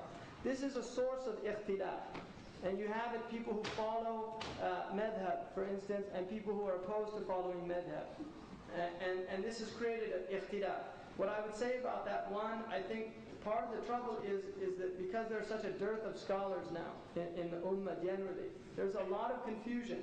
And I think what has to be recognized is that generally there are many sincere Muslims who are actively striving to understand Allah subhanahu wa ta'ala's intentions in His revelation. And some of those people are following madhab, and some of them are not following madhab. What I would say is I think that the movement against madhab has had some negative and positive effects, just like the people who follow madhab have had negative and positive aspects. From the positive effects is that they have forced the people who are following madhab to examine their own understanding closer, to look at dalils, to think about the Quran and the Hadith. And while there's a danger inherent in that a person who is not of that level of scholarship where they can do that with any wisdom, that's the danger that lies. But nonetheless, it's even forced scholars to have to begin to write their books using proofs and things. So there are some positive things about that, and there's been a reinvigoration in other aspects that have resulted in that. On the other hand, some of the more necessary, and I'm doing this, it's like I don't want to offend anybody. This is I'm putting things out from my own personal experiences. On the other hand, one of the dangers and the sad things is that there's been a lot of attacking and takfir and tasfiq and tabdi' of people, of saying this person's a fasiq or a mubtada'. And one of the things that the ulama said is that every group always calls groups that disagree with them mubtada'. It's well known in hadith methodology. So whenever a person was accused of being a mubtada', the muhaddithun would actually have to look and make sure that it just wasn't people that didn't like them that were saying that. So one has to understand that. How that can be resolved, I think generally the resolution comes as people's knowledge broadens from both points of view. You have ignorant people who follow madhab who become obstinate about their own position. For instance, there's many people that Hanafi madhab or nothing. And if you don't do the dua after the Jumu'ah khutbah, it's a bid'ah. And then there's people say that the dua after the khutbah is a bid'ah. And then you have people, this just happened recently in California, that's why I'm mentioning it. There was an argument because the imam didn't do the dua after, he was a guest imam, and there were some people who were Hanafi said, do the dua. And then somebody got up and said, it's a bid'ah, don't do it. And again, this is a common occurrence in our masjid. What I would say about that, the most important, and if you get one thing from tonight, the most important thing we all have to remember is that our ummah has many different understandings, and many of them are valid, and many of them are not. But if the ummah disagrees on a matter at a scholastic level, and the disagreement is recognized as a valid disagreement, it is prohibited to condemn it. It is prohibited to condemn it. The Maliki scholars consider it a bid'ah makruha to do the dua after the prayer. The Hanafi and the Shafi'i scholars consider it to be permissible because of that difference of opinion. And even the Malikis would say you can't condemn it because it's only at the level of makruh. It's not muharram. And the makruh is not condemned. You can encourage somebody to leave the makruh, but you cannot condemn them and attack them for doing the makruh because there's no punishment attached to it. So people have to be aware of that. We need to gain a broader understanding of our teaching and become more tolerant of each other at both levels. Those who are following madhab need to recognize that we are in an age where there's a lot of confusion, there's a lot of misunderstanding, but there are many sincere people struggling to find what the truth is. We need to be patient with each other. Those who are not following madhab have to recognize also that the people who follow madhab are following an unbroken chain of tradition in this ummah for the last 1200 years. That we have no scholars that in the history of Sunni Islam that do not have one of the four imams after their name, including Ibn Taymiyyah al-Hanbali rahimahullah, Ibn Qayyim al-Jawziyah al-Hanbali rahimahullah, Ibn Rajab al-Hanbali rahimahullah. These in their books, Ibn Taymiyyah rahimahullah says in his fatwa many times, قال إمامنا, our imam, meaning Ahmad ibn Hanbal. So and then also Imam Ahmad himself said, من قلة علم المرء أن يقلد غيره في دينه. From the small amount of knowledge that a man imitates another man in his religion. And that is used often as a proof against people who are following their imams. And actually it's a proof against people who aren't following the imam if they don't have enough knowledge. If you are a mujtahid, then you must follow the Quran and the Sunnah without recourse to the opinions of men. If you have not reached the level of mujtahid, then you fall under the category in the Quran, فَاسْأَلُوا أَهْلَ الذِّكْرِ إِن كُنتُمْ لَا تَعْلَمُونَ. Ask the people who know if you yourselves don't know. The next difference that we find very common is between the Sufiya and the Fuqaha, broad strokes. We don't really have real Sufiya anymore, and we don't really have real Fuqaha, and so it's now become a moot point. You get people fighting over, whether you should celebrate Mawlid, whether you shouldn't celebrate Mawlid, and Tasawwuf, anybody who does a serious study of Islam has to recognize that Tasawwuf as a science is one of the sciences of Islam. If you get into tariqah and following sheikhs and these type of things, I think you're going to get into differences of opinions amongst people and you get into a lot of ikhtilaf. But there should be no ikhtilaf over the question of tasawwuf that is based on the Quran and the Sunnah. And this is the tasawwuf of Imam al-Junayd, who said, our science, tasawwuf, is completely embedded in the book and the Sunnah, so anything you see that is not in accordance with the book and the Sunnah, that we don't accept it. Now, I think it's also important to recognize that in many Muslim countries, the people will doubt that there have been many innovations that have crept in to many places. There's no doubt about that, and it would be both naive and irresponsible to deny that. But if you go in the Muslim world and look, you will find many people who, quote-unquote, say that they're Sufiya, that really the masters of the science of Tasawwuf, like Imam al-Nawawi, who wrote a book on it called Bustan al-Arifin, or Ibn Qayyim al-Jawziyah, who wrote Madarij al-Salikin, or Ibn Rajab al-Hanbali, or many of the great teachers and practitioners, Imam al-Qushayri, and others, would completely reject those. Sidi Ahmed Zarruq, who was a reformer within the science, condemns many of the things. But again, one has to be very careful of condemning things that one doesn't understand. Because Musa alayhi salam was rebuked by Al-Khidr because he condemned things that he did not understand. And there could be things that you don't understand that really it's because you don't understand it. And when they're explained to you, they make sense. So if you see something, it's important to ask, what exactly do you mean by that? And there are many statements within the books of Tasawwuf that the outward of them is very strange. But if you look at what the people who commented on them said, the explanations become clear. And there are other things that have to be rejected outright that are in the books of Tasawwuf. And there are many weak hadiths that have been pointed out and other things. So that's an issue. But again, المجمع عليه لا ينكر إلا المجمع عليه. Do not condemn except what is agreed upon to condemn. And then another problem, ikhtilaf, is al-harakiyun versus the la-harakiyun. People of haraka, people who want to see social change, who recognize that Islam is a vehicle for social change, and other people within the Ummah who condemn the idea of changing things through harakah or movement-based type things. And in this category, you get many different, like people who believe in the methodology of the Ikhwan al-Muslimin, the methodology of Hizb al-Tahrir, of many groups. And I think what happens is there's no doubt that the impulse from which these groups arise is an impulse that is rooted in the desire to change the social conditions. Whether the methodology is correct is something that is up for debate. That's where the debate arises. But the source and the desire for change is there rooted in the Muslims. Muslims want change. We are not content with the social conditions. And there have been different methodologies. Jama'at al-Islamiyya in Pakistan, Tabligh al-Jama'ah in India and other places. These were methodologies that were set out to try to change certain social conditions. One has to recognize, I think, first and foremost, that there are many sincere people working within those organizations that believe in Islam, that want to see Islam becoming once again defined.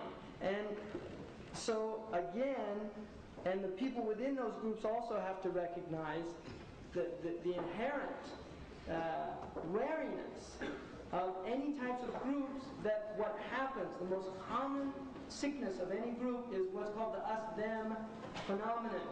If you enter into a group, whether it's a Sufi tariqa or a political movement or any type of group, you can easily fall into a group mentality when you have an in-group and an out-group. The in-group is on the right path and the out-group is on the wrong path. The trouble comes when you have a minority movement in Islam that defines itself as the in-group and defines not only the other Muslims, but the kuffar as well as the out-group. So there are Muslims that get alienated by that. So if you're not part of the party or not following the party line, then you're not with the program. And if you're not with the program, you're not really dedicated to Islam. And this is often revealed in the way people speak. And it's a danger. People that say, do you go out fi sabilillah? And the idea is one type of going out fi sabilillah, when subhanallah kathira, like Imam Malik said, there are many ways to go out in the path of Allah. But there are some people that think there's one way, and that becomes a danger and leads to division and splitting amongst the Muslims. Another very powerful source of ikhtilaf amongst the Muslims is those who have the name of Islam by birth, but they really don't have a commitment to Islam, as opposed to those who have the name of Islam, whether by birth or conversion, and yet they have a commitment to Islam. That commitment varies. For some, it's limited. For others, it's their whole life. That's their life commitment. This is a big problem. This is a source of major division in the Muslim world now. People who are secularized, who no longer see, or they think that the rules of Islam are no longer valid, and things like this. And you fall into often really either in kufr or right on the edge of kufr in situations like that. And I don't see a resolution for that type of problem. Another one is between the elect of the Muslims, whether it's governance or wealth, and the impoverished Muslims, and also the disempowered and disenfranchised Muslims. This is a great source of conflict in our communities. So there are in the Muslim world, and again, that can only be solved by the reinstitution of zakat as a practice in which the poor people get their rights from the wealthy people, and by the humility of the wealthy people towards the poor people, and by the lack of envy and resentment within the poor people towards the rich people. So these are deep spiritual crises that need to be looked at. Another source of conflict is between the Arab and the Ajam. The Arabs, as a people, have their own internecine warfare going on. In other words, the Arabs as a people have divisions and splits, and there's a lot of nationalism. But there's a greater issue here, which is the trouble between, in masjids, the Pakistani and the Arab masjid, which is common. I don't know about here, but in America, it becomes a common problem. So the Pakistanis who are often, we do it this way back home, and the Arabs who know we do it this way back home, and then the convert is left just scratching his head. He's neither Brahmi or Bandi or nothing, right? He's just a convert to Islam. and he doesn't understand the sociological background to these things, right?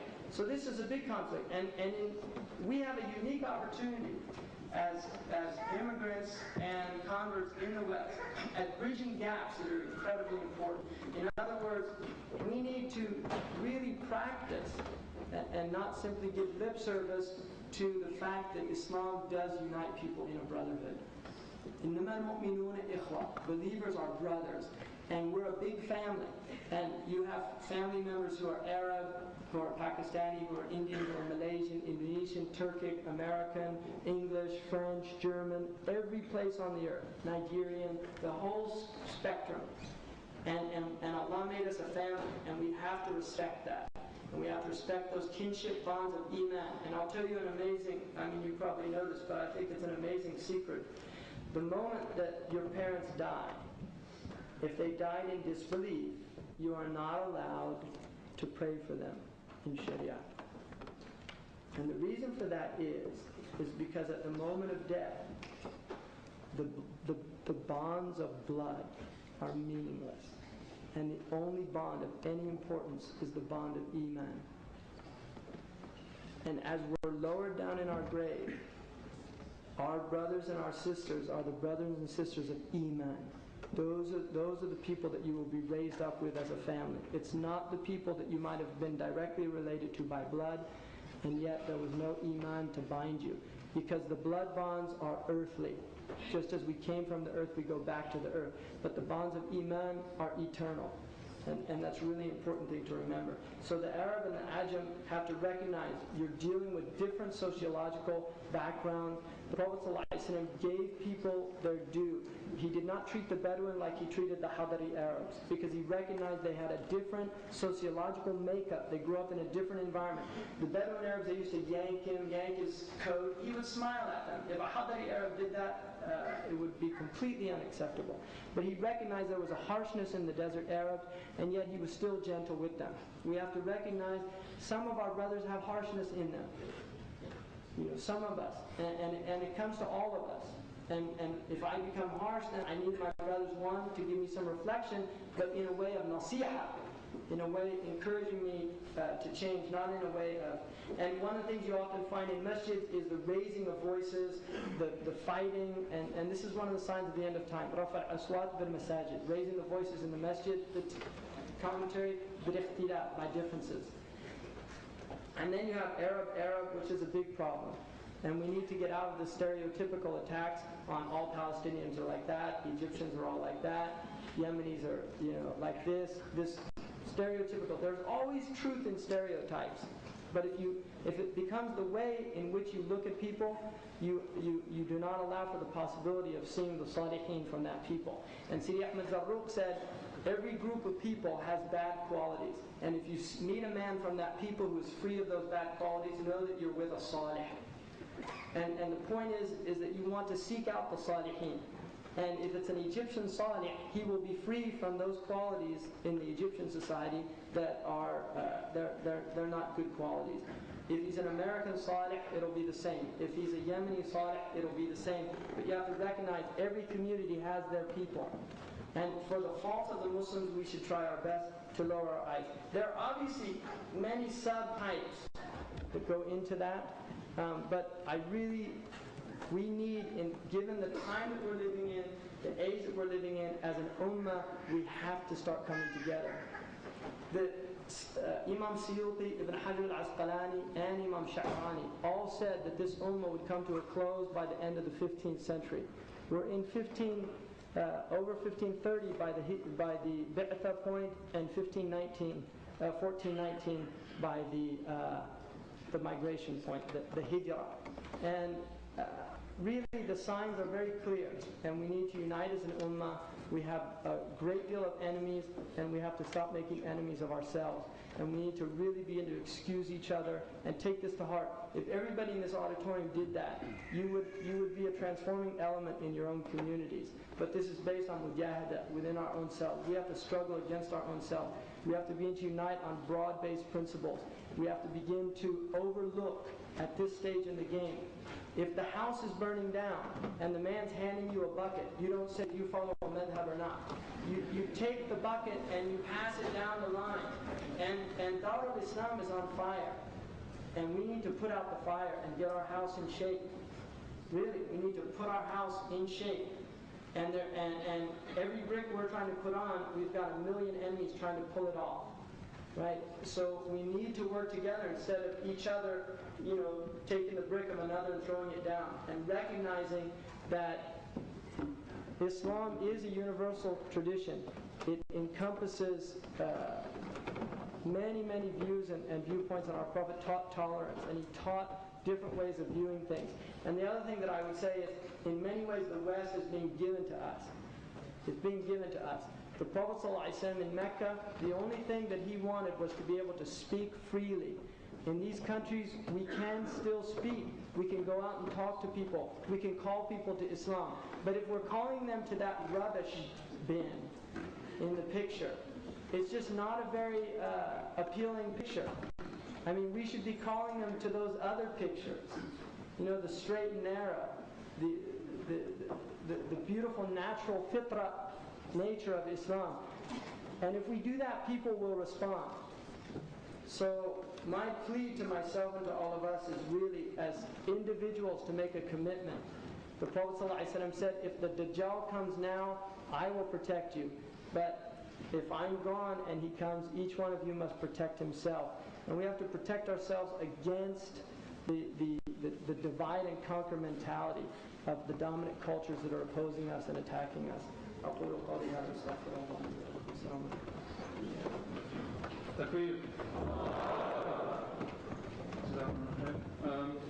Okay, inshallah, we'll be breaking for Salat al-Maghrib, which I think the time starts about 9:15, if I'm correct.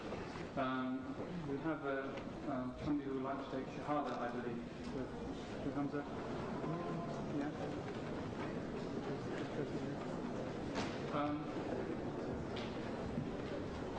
So whoever it is who would like to take the Shahada, please. Oh, they don't have to time. No? They want to see after. Afterwards, okay. We'll make some time afterwards, inshallah. Okay, brother wants to talk. What's your name? My real brother. My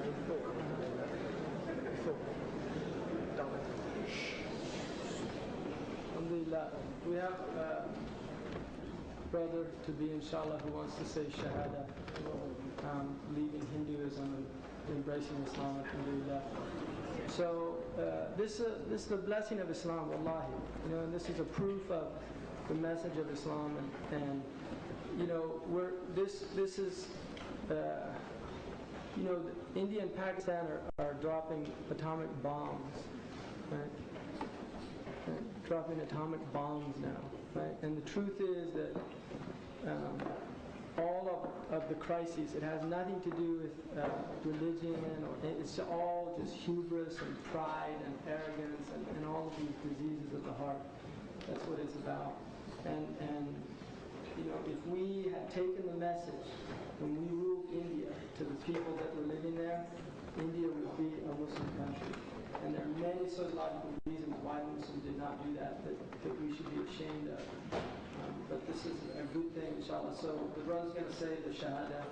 And so just give the Shahada. Just repeat after me. أشهد أن لا إله إلا الله وأشهد أن محمدا رسول الله أشهد أن لا إله إلا الله وأشهد أن محمدا رسول الله أشهد أن لا إله إلا الله وأشهد أن محمدا رسول الله.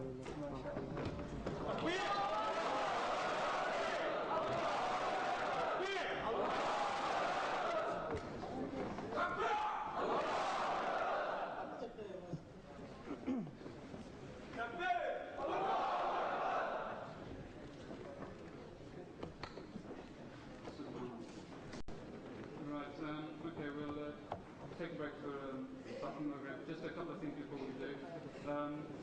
The brother's room for prayer is room is just through these doors. Okay, and for the sisters, it's room 11, which is just on my right-hand side, next to room 10. Also, the Kalam magazine is on sale, which is special price for right now. And there's food as well, which is Muslim are making donations.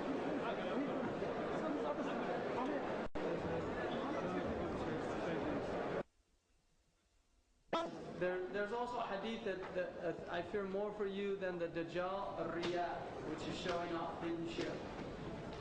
So, I mean, the Dajjal, from one point of view, if you know your deen, he's going to be clear. If you don't know your deen, you'll get misled by him. And some aspects of the Dajjal that are important is that the Prophet ﷺ said if the Dajjal came today, the children of Medina would chase him out with their sandals. Ibn Abbas. And the Prophet ﷺ said if he came today, that he would not be a problem because his ummah, they were all knowledgeable.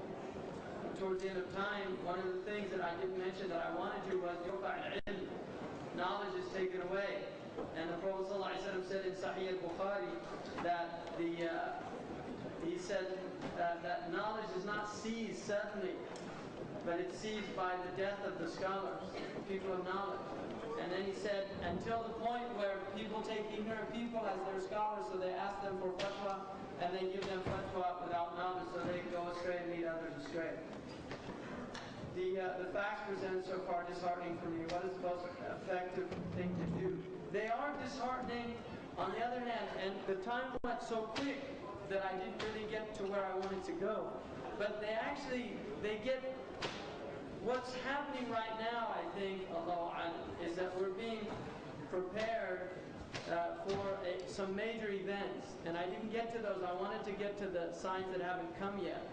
And one of the signs that hasn't come yet is the Mahdi, and the Prophet ﷺ, the Mahdi is mutawatir ma'nawi.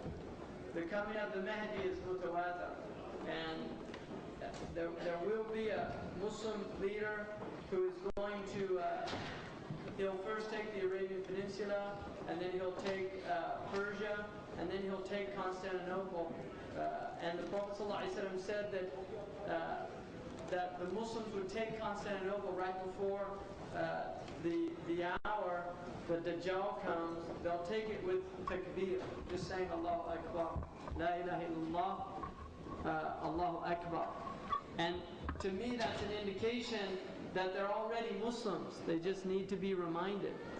In other words, if an army shows up, I think the Turkish people are ready to go.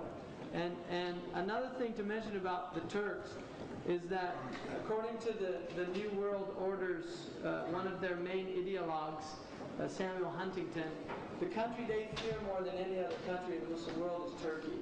And in fact, Zbigniew Brzezinski is saying that that the Europeans should allow the Turks into the common market. They're pushing for that because they think that in a sense if they give them these crumbs of Europe, that they'll forget about their Islam. And so they're actually very worried about what they call a core state. They say that the West has core states. They have England and Germany are their core states right now, and France and England. And they say that the Muslims have no core state. They don't have a core state that represents their civilization. And they're not really worried about Saudi Arabia because it just doesn't have what it takes to be a core state in terms of military power, population, historical precedent, and many other things. Whereas Turkey does. It has all of the qualities. So they're actually very worried about Turkey. And this is why they're coming down hard. And the government, the military in Turkey has been the bastion of secularism. And in recent years, there's been a really awakening amongst the Turkish people towards their roots and their greatness, because it's their natural greatness. So, and the same is true of Egypt, with the exception that Egypt is such an impoverished state right now. But they're very fearful of Egypt also. Egypt is the population of Egypt is massive. It's a highly educated country, but it doesn't have the military nor the economic resources. Some people say there's no ijtihad on the issue of re-establishing the Khilafah. Is this true? Reality never existed during the classical era, and so there's no ijtihad from our Imams of the past. The Khilafah is a fard kifaya. It's supposed to be fulfilled. Although unlike other fard kifaya, the ulama say that if it's not an incumbent on every individual Muslim when it's not being fulfilled. That's Mawardi's opinion, and it's the opinion of the Maliki scholars that I know, and I don't know if there's any khilaf about that. There might be a khilaf, but what I was taught, my understanding is that the people who are called Ahlul Hal wal Aqad are responsible for establishing the khilaf, and those are the ulama and the notables in the community. And if they don't do it, and according to the Maliki scholars, there's basically 3 ways that you bring about a khilafah. One is by shura of Ahl al-Hal wal Aqad, which is obviously a good way, if not the best way. And the other is by an appointment of the previous khalifa, which can be by inheritance. And this is what Bani Umayyah did. Muawiyah radiallahu anhu, he took it from a khilafah ala minhaj al-Nabuwah, which was that Allah would allow the Khalifa to emerge like Abu Bakr radiallahu anhu without a special appointment, only with ishara. And he made his son Yazid Khalifa, and he did it as an ijtihad. I mean, his intention was good. That's our opinion. That's the Sunni position. But the point being, and then the other type is what they call mutaghallib, who is somebody who takes a sword and says, anybody goes against me, I'll chop their head off. And the Muslims are, unfortunately, in that type of condition. If it does happen, they are commanded to sama' wa ta'a. Because fighting, if he really does have power, to fight him would result in a greater fitna, which is killing Muslims, which should be avoided, in any situation, unless it's al-fi'a al-baghiya, وَقَاتِلُوا الَّتِي تَبْغِي حَتَّى تَفِيَ إِلَى أَمْرِ اللَّهِ. Imam Mahdi will appear during Ramadan, where a moon-sun eclipse occur in the same month. Its research indicates this in the year 2004. There are some hadiths that indicate that nobody can say for sure. You can't give any dates. Anybody gives you any dates, we just can't take them. Imam Suyuti said that the ajal of the ummah would end sometime in the 15th century. He based it on a hadith that indicates that this ummah lasts, is half of the life of the Jewish ummah, and they lasted 2,000 years, and so the ummah would only last 1,000 years, which is why we had our own millennial fever 400 years ago, because people really thought that it was all coming to an end.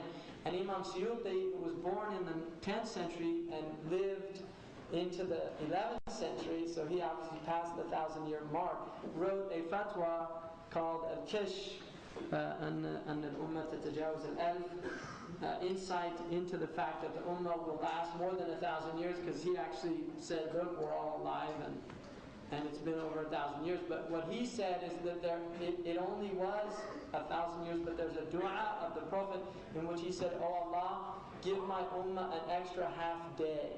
And somebody asked him, how long would that be? And he said, 500 years, because a day with Allah is 1,000 years. And so he said it wouldn't go past 1,500 years, which means we have about 70 years left. And Allah knows best. That's not the Sa'ah, because the Sa'ah comes after the Ummah of the Prophet. The Ummah is finished, and the Sa'ah comes on the worst people. There's no Muslims left. لَمْ يَبْقَى فِي الْأَرْضِ مَنْ يَقُولُ Allah, Allah. Nobody left on the earth who says Allah, Allah, or La ilaha illallah. So that's not the Sa'ah. So, and then anyone who claims to be the Mahdi is not the Mahdi. Anyone who says I'm the Mahdi, he's not the Mahdi, because the Mahdi actually doesn't want bay'ah. He'll take bay'ah in Mecca at the Rukn, and people will say nubay'uka, and he says, I don't want bay'ah, I'm nobody, I don't want it, and they force him. And then, according to the hadith, an army of Europeans will come towards Mecca to stop him, and they'll be swallowed in the desert. Some kind of khasf, like what happened to Iran, right? Iran was just swallowed up, and they finally proved it. They didn't use used to believe, if you look at the old books by the Orientals, they say Iran's just a folklore. It's folklore in the Quran. And then the satellite, the NASA satellite that was doing pictures of the Gulf, actually saw the trails leading to the city Iran, because they discovered in Erbil in Syria in the 1940s references to Iran, to a city called Iran. And then they realized it was in Oman, and they actually did the computer analyses and found. And they went there, did excavation, and found that the city had, in fact, just as the Quran said, that it had been, it was seized. So, what is traditional Islamic method of educating the masses? Traditionally, I think the Muslims tended to have a fard ayn, education for everybody, that there's a fard ayn which involves 6 things that everybody should have. Everybody should know their aqidah, a basic creed in Islam, like Imam Tahawi's creed. And I would say about creeds, traditionally the Muslims were not a creed-based ummah in that they did not like to delve into speculative theology. They had very simple creeds, unlike the Christians, who their whole obsession was theology and no law. Muslims were fiqh-based people who did not place a lot of emphasis on going into creeds. You just learn a simple creed like Imam Tahawi. Don't go into, and this is where a lot of khilaf comes up, because people start saying, you know, does the Prophet know this? Does he know that? This, sallallahu alaihi wasallam. And you lead to branches of branches that just create dissension and things. So people just learn a simple creed, and that's it. And then don't discuss the matter. Know what you believe and don't discuss it. And then in terms of educating the Muslims, I mean, it's important that we do educate every Muslim at that fard ayn level, and then they have to have basic fiqh of their fard ayn, which is salah, tahara, salah, zakah, hajj, Ramadan, and then they also need to learn akhlaq al-munjiyah, the character that saves us, and character and the al-muhlika, things that harm us, in order to purify ourselves from hasad, from ghibah, from namima, from bad characters, and to ornament ourselves with good character like amana, trust, and charity, and all of these things. And then you learn to need the basic rules of halal and haram, knowing the ma'lum min ad-din bil-darura, and know also the basic rules of marriage if you're going to get married, and divorce also. And then know also the how to earn a halal livelihood. Somebody said, what was the significance of the year the first Dajjal dollar bill was first printed? 1933, as far as I know, was the first year, but the Great Seal has been there for a long time. That was first put on the dollar during the administration of Roosevelt, and I don't know why they put it there. Mason's like 33 as a number. I'm sure.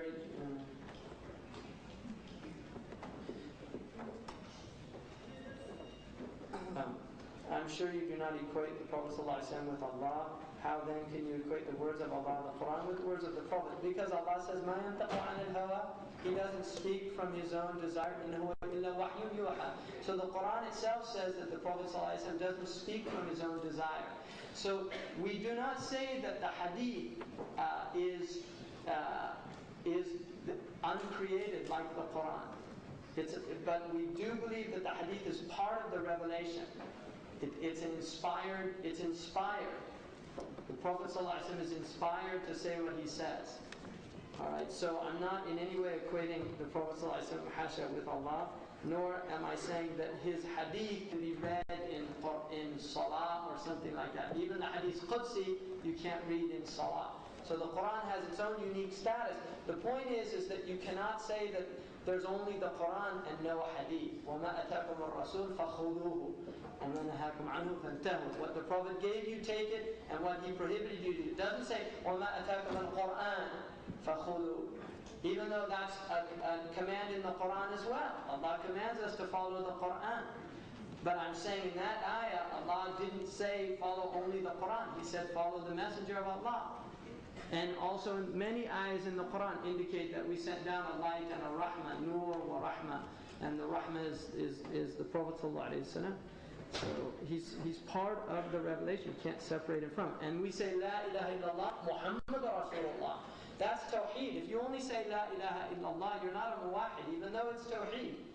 You're not a muwahid. You have to complete it by affirming the Messenger of Allah. And that is why one of the scholars had a dua in which he said, وَأَنْجِينِي مِنْ أَوْحَدَ التَّوْحِيد. Save me from the dangerous aspects of Tawheed. For instance, not recognizing the prophets.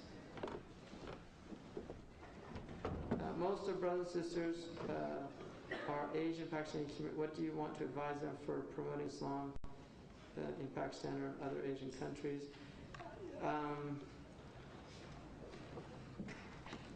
Yeah, I don't really. I mean, I think that the advice to give to the Muslims in generally is the same. I mean, our methodology is the same. Obviously, you take into consideration people's cultures and their climes, but basically, the methodology of the Prophet ﷺ is a universal methodology. Is it wrong to learn about sex education in a mixed atmosphere? We don't really have something called sex education in Islam. I mean, there's some basic things that the Prophet ﷺ taught, and he also there is a Sahih hadith in which somebody asked him about ghusl if there was no usayla or no, and the Prophet ﷺ indicated that you would do that, and that he pointed to Aisha, who was in the gathering, and mentioned that she and I do this, and that's an example of him teaching a hukm shar'i in which a woman was present, and there's no haya fi deen. If it relates to a hukm shar'i, there's no modesty, and that's why Aisha radiallahu anha in al-Bukhari says, "Ni'mun nisa, nisa'ul ansar la yamna'uhunna, but haya'u min at-tafaqquh fi ad-din." The best women are the women of the Ansar. Modesty or shame does not prevent them from asking questions in their deen that are important. Because women tend to be more modest than men, and Aisha was praising them because that's called haya madmoom, which is a disease of the heart. And Al-Ata, the great tabi'i, said, "La yanalu al-ilm ithnani." Two people will never gain knowledge. Mustakbir wa mustahi. Somebody who's arrogant and somebody who's too shy. Because muftah al-ilm as-su'al. The key to knowledge is asking questions. I've heard there's a hadith that the Muslims conquer Rome and their horses there will be called Dajjal. Right? Does that mean we'll go back to horses? If Y2K predictions prove correct, even most of the cars will stop because they have embedded systems in their computer chips. So they actually recommend that you get your car checked out if you do have computer chips in it, because it could stop. I really think that, it's amazing that this whole system of technology, which seems so profound. In California, lights went out for 4 hours because the computer misread a code. And lights went out in all of Northern California for 4 hours, and people were fighting at the McDonald's. That's 4 hours. You look at London, what are they going to do? A'udhu billah. I mean, you ask Allah for. But seriously, people, what are people going to do if the heating, year 2000, January 1st, and the amazing thing is that it's a Saturday night, December 31st, and then everybody goes home and suddenly the heating's off in the middle of winter. So they're already talking about contingency plans. There was one of the people in Parliament here was saying that we have to take this seriously and have some contingency plans in case there is. There's going to be something's going to happen. They just don't know the extent of it. Newsweek, January 2nd, 1997, had an article called "The Day the World Crashes." And they had worst case scenario, best case scenario. And even the best case scenario, there were a lot of problems. Worst case scenario was what he said. It'll be like Beirut or something like that. I mean, it's sad they use that as an example. Who do the scholars consider to be mujaddid of the past 100 years? I don't know. There's a Sahih hadith, إن الله يبعث على رأس كل قرن من يجدد هذا الدين. Allah will send at the head of every generation somebody who renews the deen. And some of the ulama say the men there is does not indicate that it only has to be one, that it can be more than one person. Generally, the ulama recognized certain mujaddidun, like Imam Shafi'i was considered a mujaddid, Imam al-Ghazali was considered, radiyallahu anhum, was considered a mujaddid, and many others throughout history. Is the World Cup and other competitions, I mean, a part of the Dajjal system? Time went so fast, but I really wanted to go through each one of the areas, and I had slides for it and everything, but I just didn't get time to do it. There are each area of this system, which you can identify at the political level, the social level, educational level, medicine, all of the different, the Dajjal, there is a system here, and it is Dajjalic by nature. Sports is a major part of it, all right? And there was a beautiful poster here they had big in England that I saw last time I was here, and there was some, skinhead type person jumping up and down and and it said, for some people, soccer is their religion. And then on the bottom it said, we know how you feel. And it was an advertisement for a sports channel. And the point is, that is not hyperbole. For some people, soccer is their religion. It is a religion. And they go to it like they would go to church. They learn, their saints are all the heroes. They want to be just like them, the soccer players. Pele is probably at a level of prophet or something like that. Some people give no importance to Salah. They say we have to establish Khilafah. I haven't met any Muslim that does that, personally. I haven't. I mean, there are Muslims that emphasize Khilafah, and the Khilafah, it's true, we're lacking Khilafah, and our enemies recognize that. If you read Samuel Huntington's book, one of the things he says is that the Muslims, since they've lost their head, even though it was a titular head that did not have real authority or power, he said they have not been able to regain any type of cohesion. And that is true. And we do need a khilafah, there's no doubt. And that is an important element of it. I think where we'll get into differences is what is the methodology that will bring that about.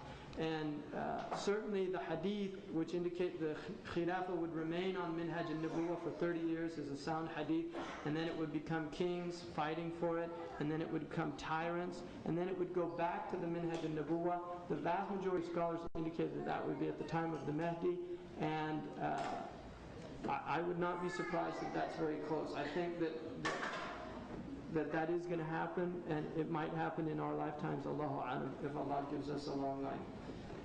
Generations before us thought there was age was the last age, yet they survived.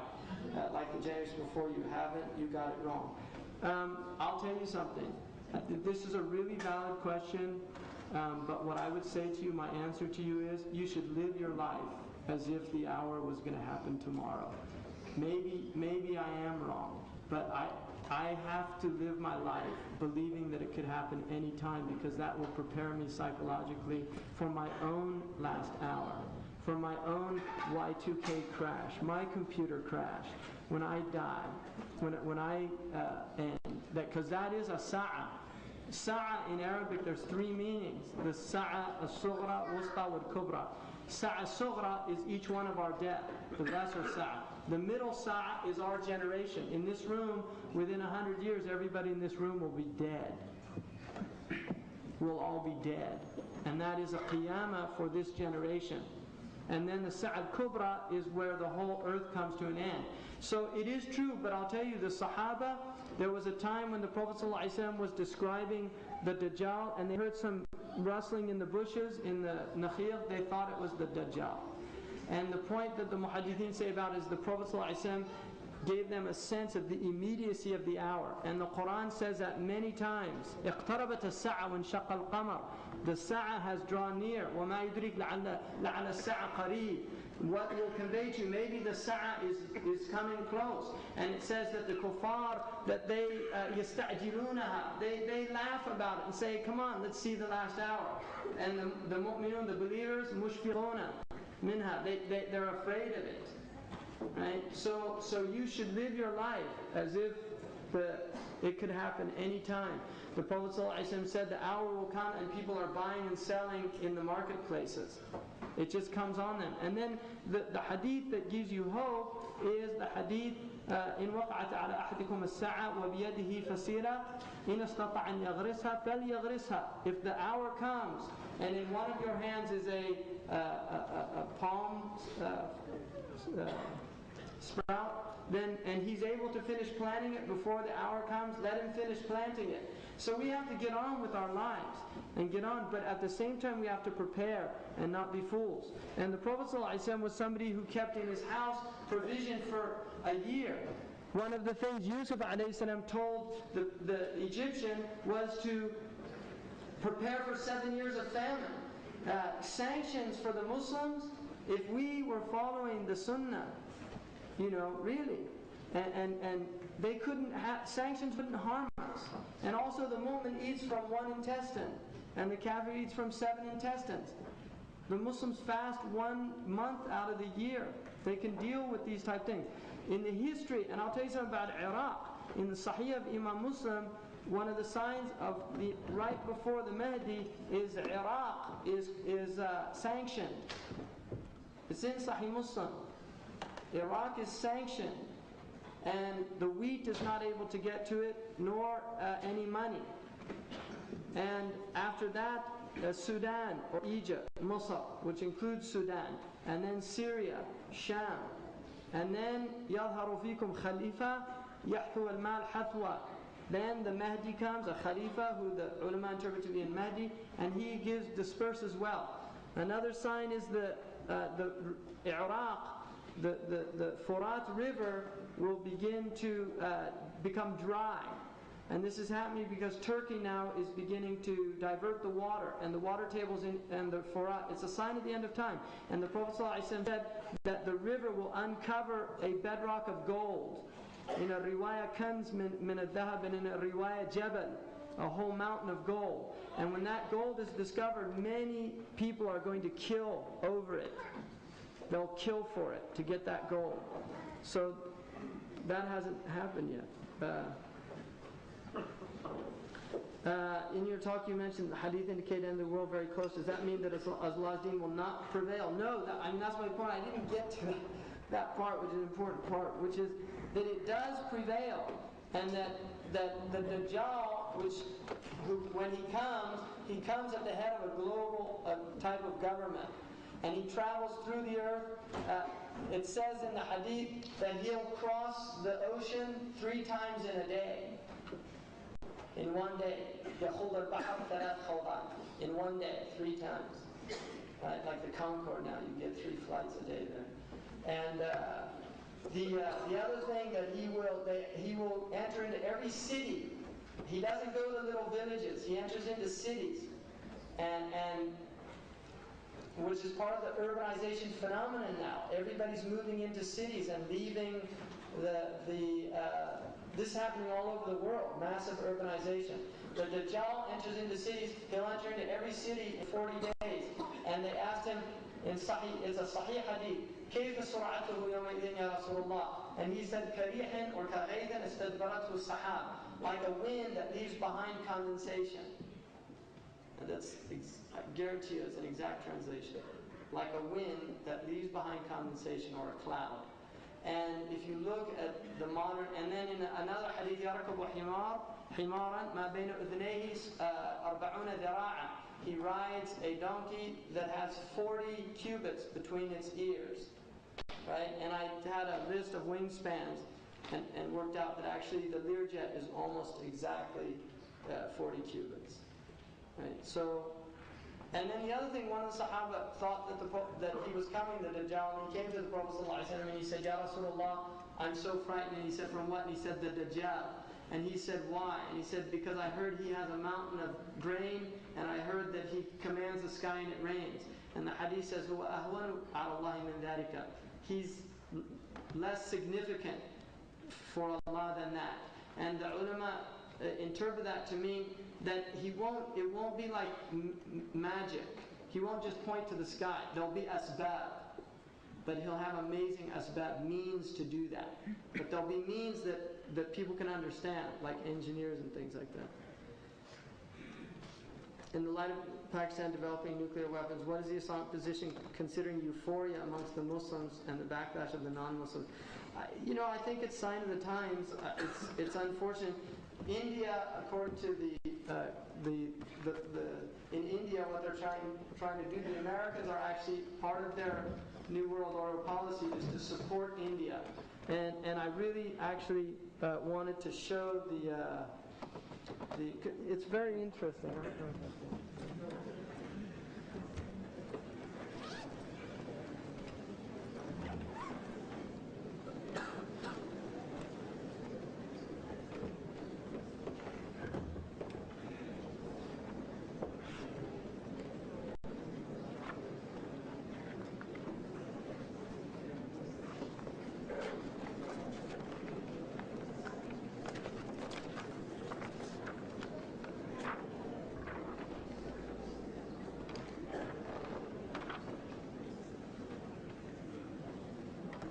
You can see here, this is from Huntington's thesis, and what he's saying basically is that the next war is a civilizational war between civilizations, and what he's saying basically is that when we look at civilizations, the question is no longer which side are you on, but who are you, right? The question is no longer which side are you on, but who are you, which is why in Oklahoma, when there was a bombing, some people tried to they saw some Muslim immigrant there, and they were going to attack him. He said, no, I'm not one of those kind of Muslims. Like, I drink, and it doesn't make any difference. They don't care. Even if you're a bad Muslim, if you're a Muslim, they don't care, I guarantee you. They don't care if you're a secular Muslim. If you have a Muslim name, particularly if you're brown, right? Because he's very obsessed with brown people in the book. It's all. But anyway, you can see the West, right? These links here are less conflictual. So the broader the white is, the less conflictual it is with the West. And what he's saying is the West, right? This is the civilization that has to maintain its supremacy over the other civilizations. Now, if you look, Japan, who Hitler called them yellow Aryans, it's less conflictual. And even in South Africa, they were honorary whites. People forget that. So the Japanese are in the Trilateral Commission. They're part of the whole, they're accepted as a superior race. Orthodox Russia, less conflictual because they're Christians, even though they recognize that the Russians are very different from the Western Europeans. It's less conflictual because of Christianity, and the example of that was Bosnia. They had to support the Orthodox because at this point it's not white anymore, it's about Muslim, Christian, and so they supported that. Now you can see also Hinduism, very strange there, less conflictual. Why? Because Hinduism is the sacred cow of Western comparative religions. When the Western people realized that in fact their own roots are Indo-European, and that the European languages are rooted in Sanskrit. When they realized that, they realized these are our ancestors. And another thing about the Hindu culture is because it's a caste system, it supports many of the concepts. The word in Sanskrit for caste is varna, which means color. And in the Hinduism, the Shudra, the lowest caste are the black people, the Hindu Kush, the original Dravidian peoples that were the original inhabitants that came in and subjugated by the colonizing Aryan or Caucasus people. And so they see the Hindus as closer to them, oddly enough, even though they're mushrikeen, they're polytheists, and we believe in Jesus, and we believe in one God, and we believe in Abraham, and we believe in Yom Al-Qiyamah, all these things, they still see that they have more in common with the Hindus than they do with us. And that's an awesome thing for me. Now, if you notice also, Hindu, very close to Orthodox, right? Hierarchical, all these things. And then even Japan with China, China with Russia. So they see Russia and Japan as possible cues in. Now look at Islam. All of them more conflictual with everything except China.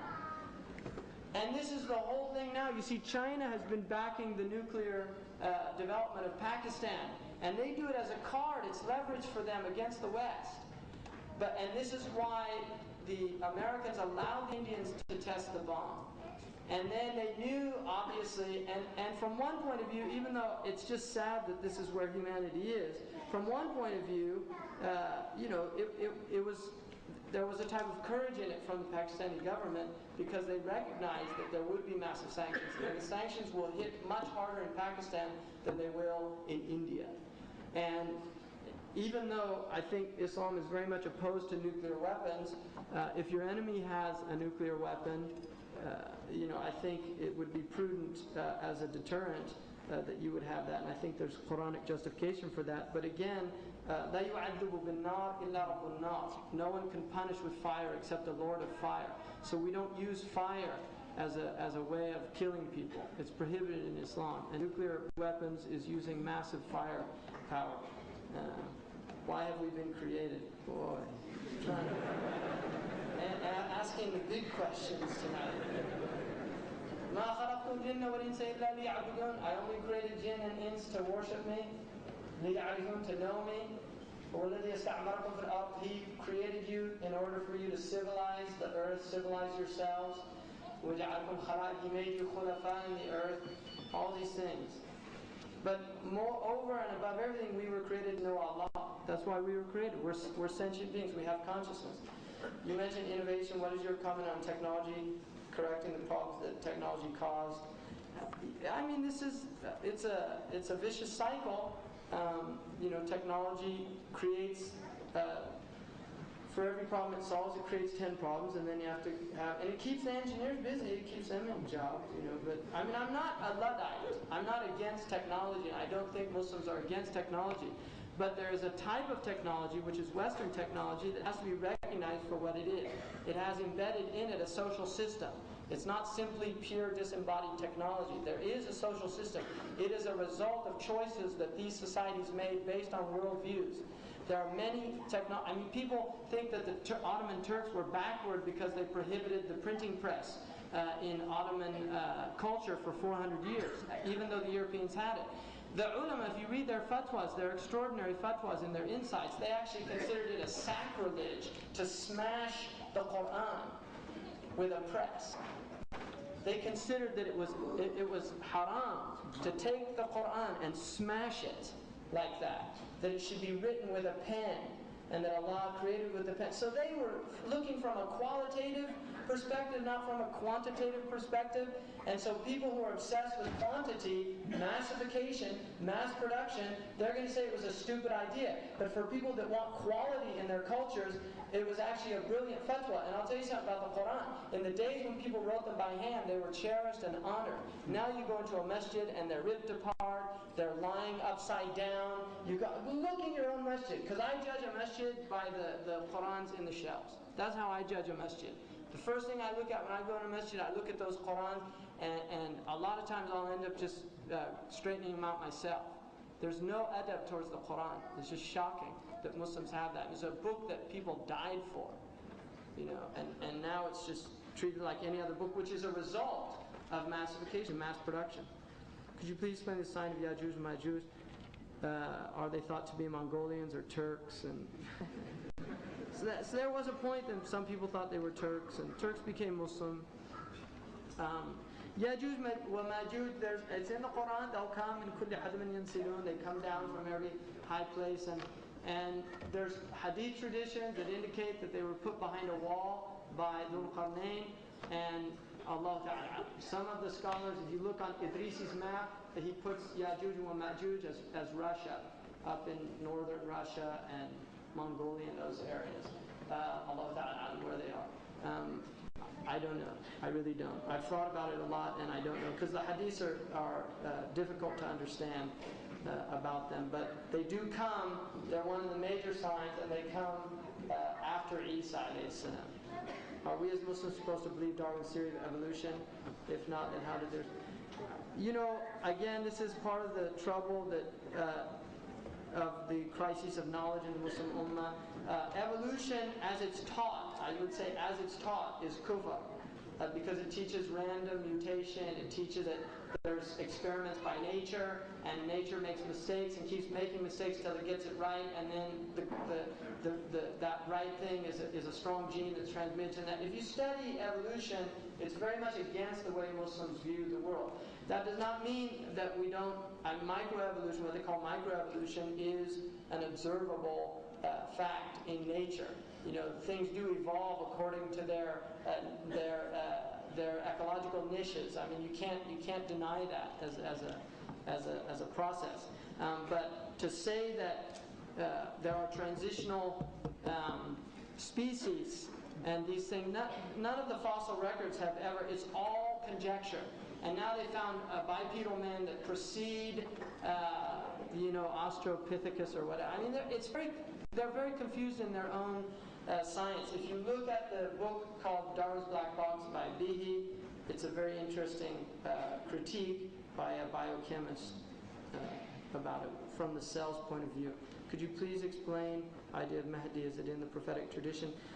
Some Muslims did deny the Mahdi. Ibn Khaldun denied it, but really it's mutawatir ma'nawi. There's two types of mutawatir. Mutawatir is where there's so many transmissions that it's impossible to be alive. You have mutawatir lafzi and ma'nawi. Lafzi is when it comes in the same sigha or the same utterance every time. Like, من كذب علي متعمدا فليتبوأ مقعده من النار. That hadith, whoever lies purposely on me, let him take his place in the fire, is mutawatir lafzi. It's been transmitted in the same way by just countless numbers, over 50 Sahaba. And so, the ma'nawi means the meaning. And what the ulama have a qa'idah about the hadith of the Mahdi, صحيحه غير صريح وصريحه غير صحيح.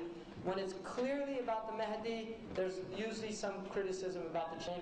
But when it's intimated that it's the Mahdi, then it's sound. So for instance, كيف بكم إذا نزل فيكم عيسى ibn Maryam وإمامكم منكم? What will you be like when Isa, the son of Mary, descends amongst you and your Imam is from you? And the Imam there, which is in a Sahih Hadith, is considered to be the Mahdi. So I would not disbelieve in the Mahdi. It's in the Aqidah of the Muslims, and we do believe in it.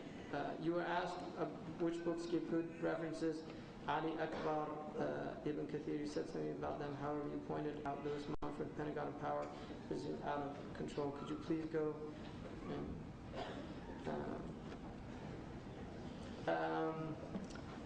There are books about the Dajjal written by Muslims. Ali Akbar, I read his book, and I think there's some really useful things in there. But again, there's always going to be problems, including with my own understanding. And somebody can criticize my understanding, so I don't really want to go into critical analyses of it. Ibn Kathir's book is very strong, sound hadith. They're difficult to understand, the hadith of the end of time, which is why in the hadith it said, if it gets too confusing, then just know that your Lord doesn't have one eye. So that's the definitive statement. If it gets too confusing, just know he doesn't have one eye. So the dollar is definitely not our Lord. And there are a lot of people worshiping the dollar. You know, really, there's a lot of people worshiping. That's a Dajjal, because it's a piece of paper. And there's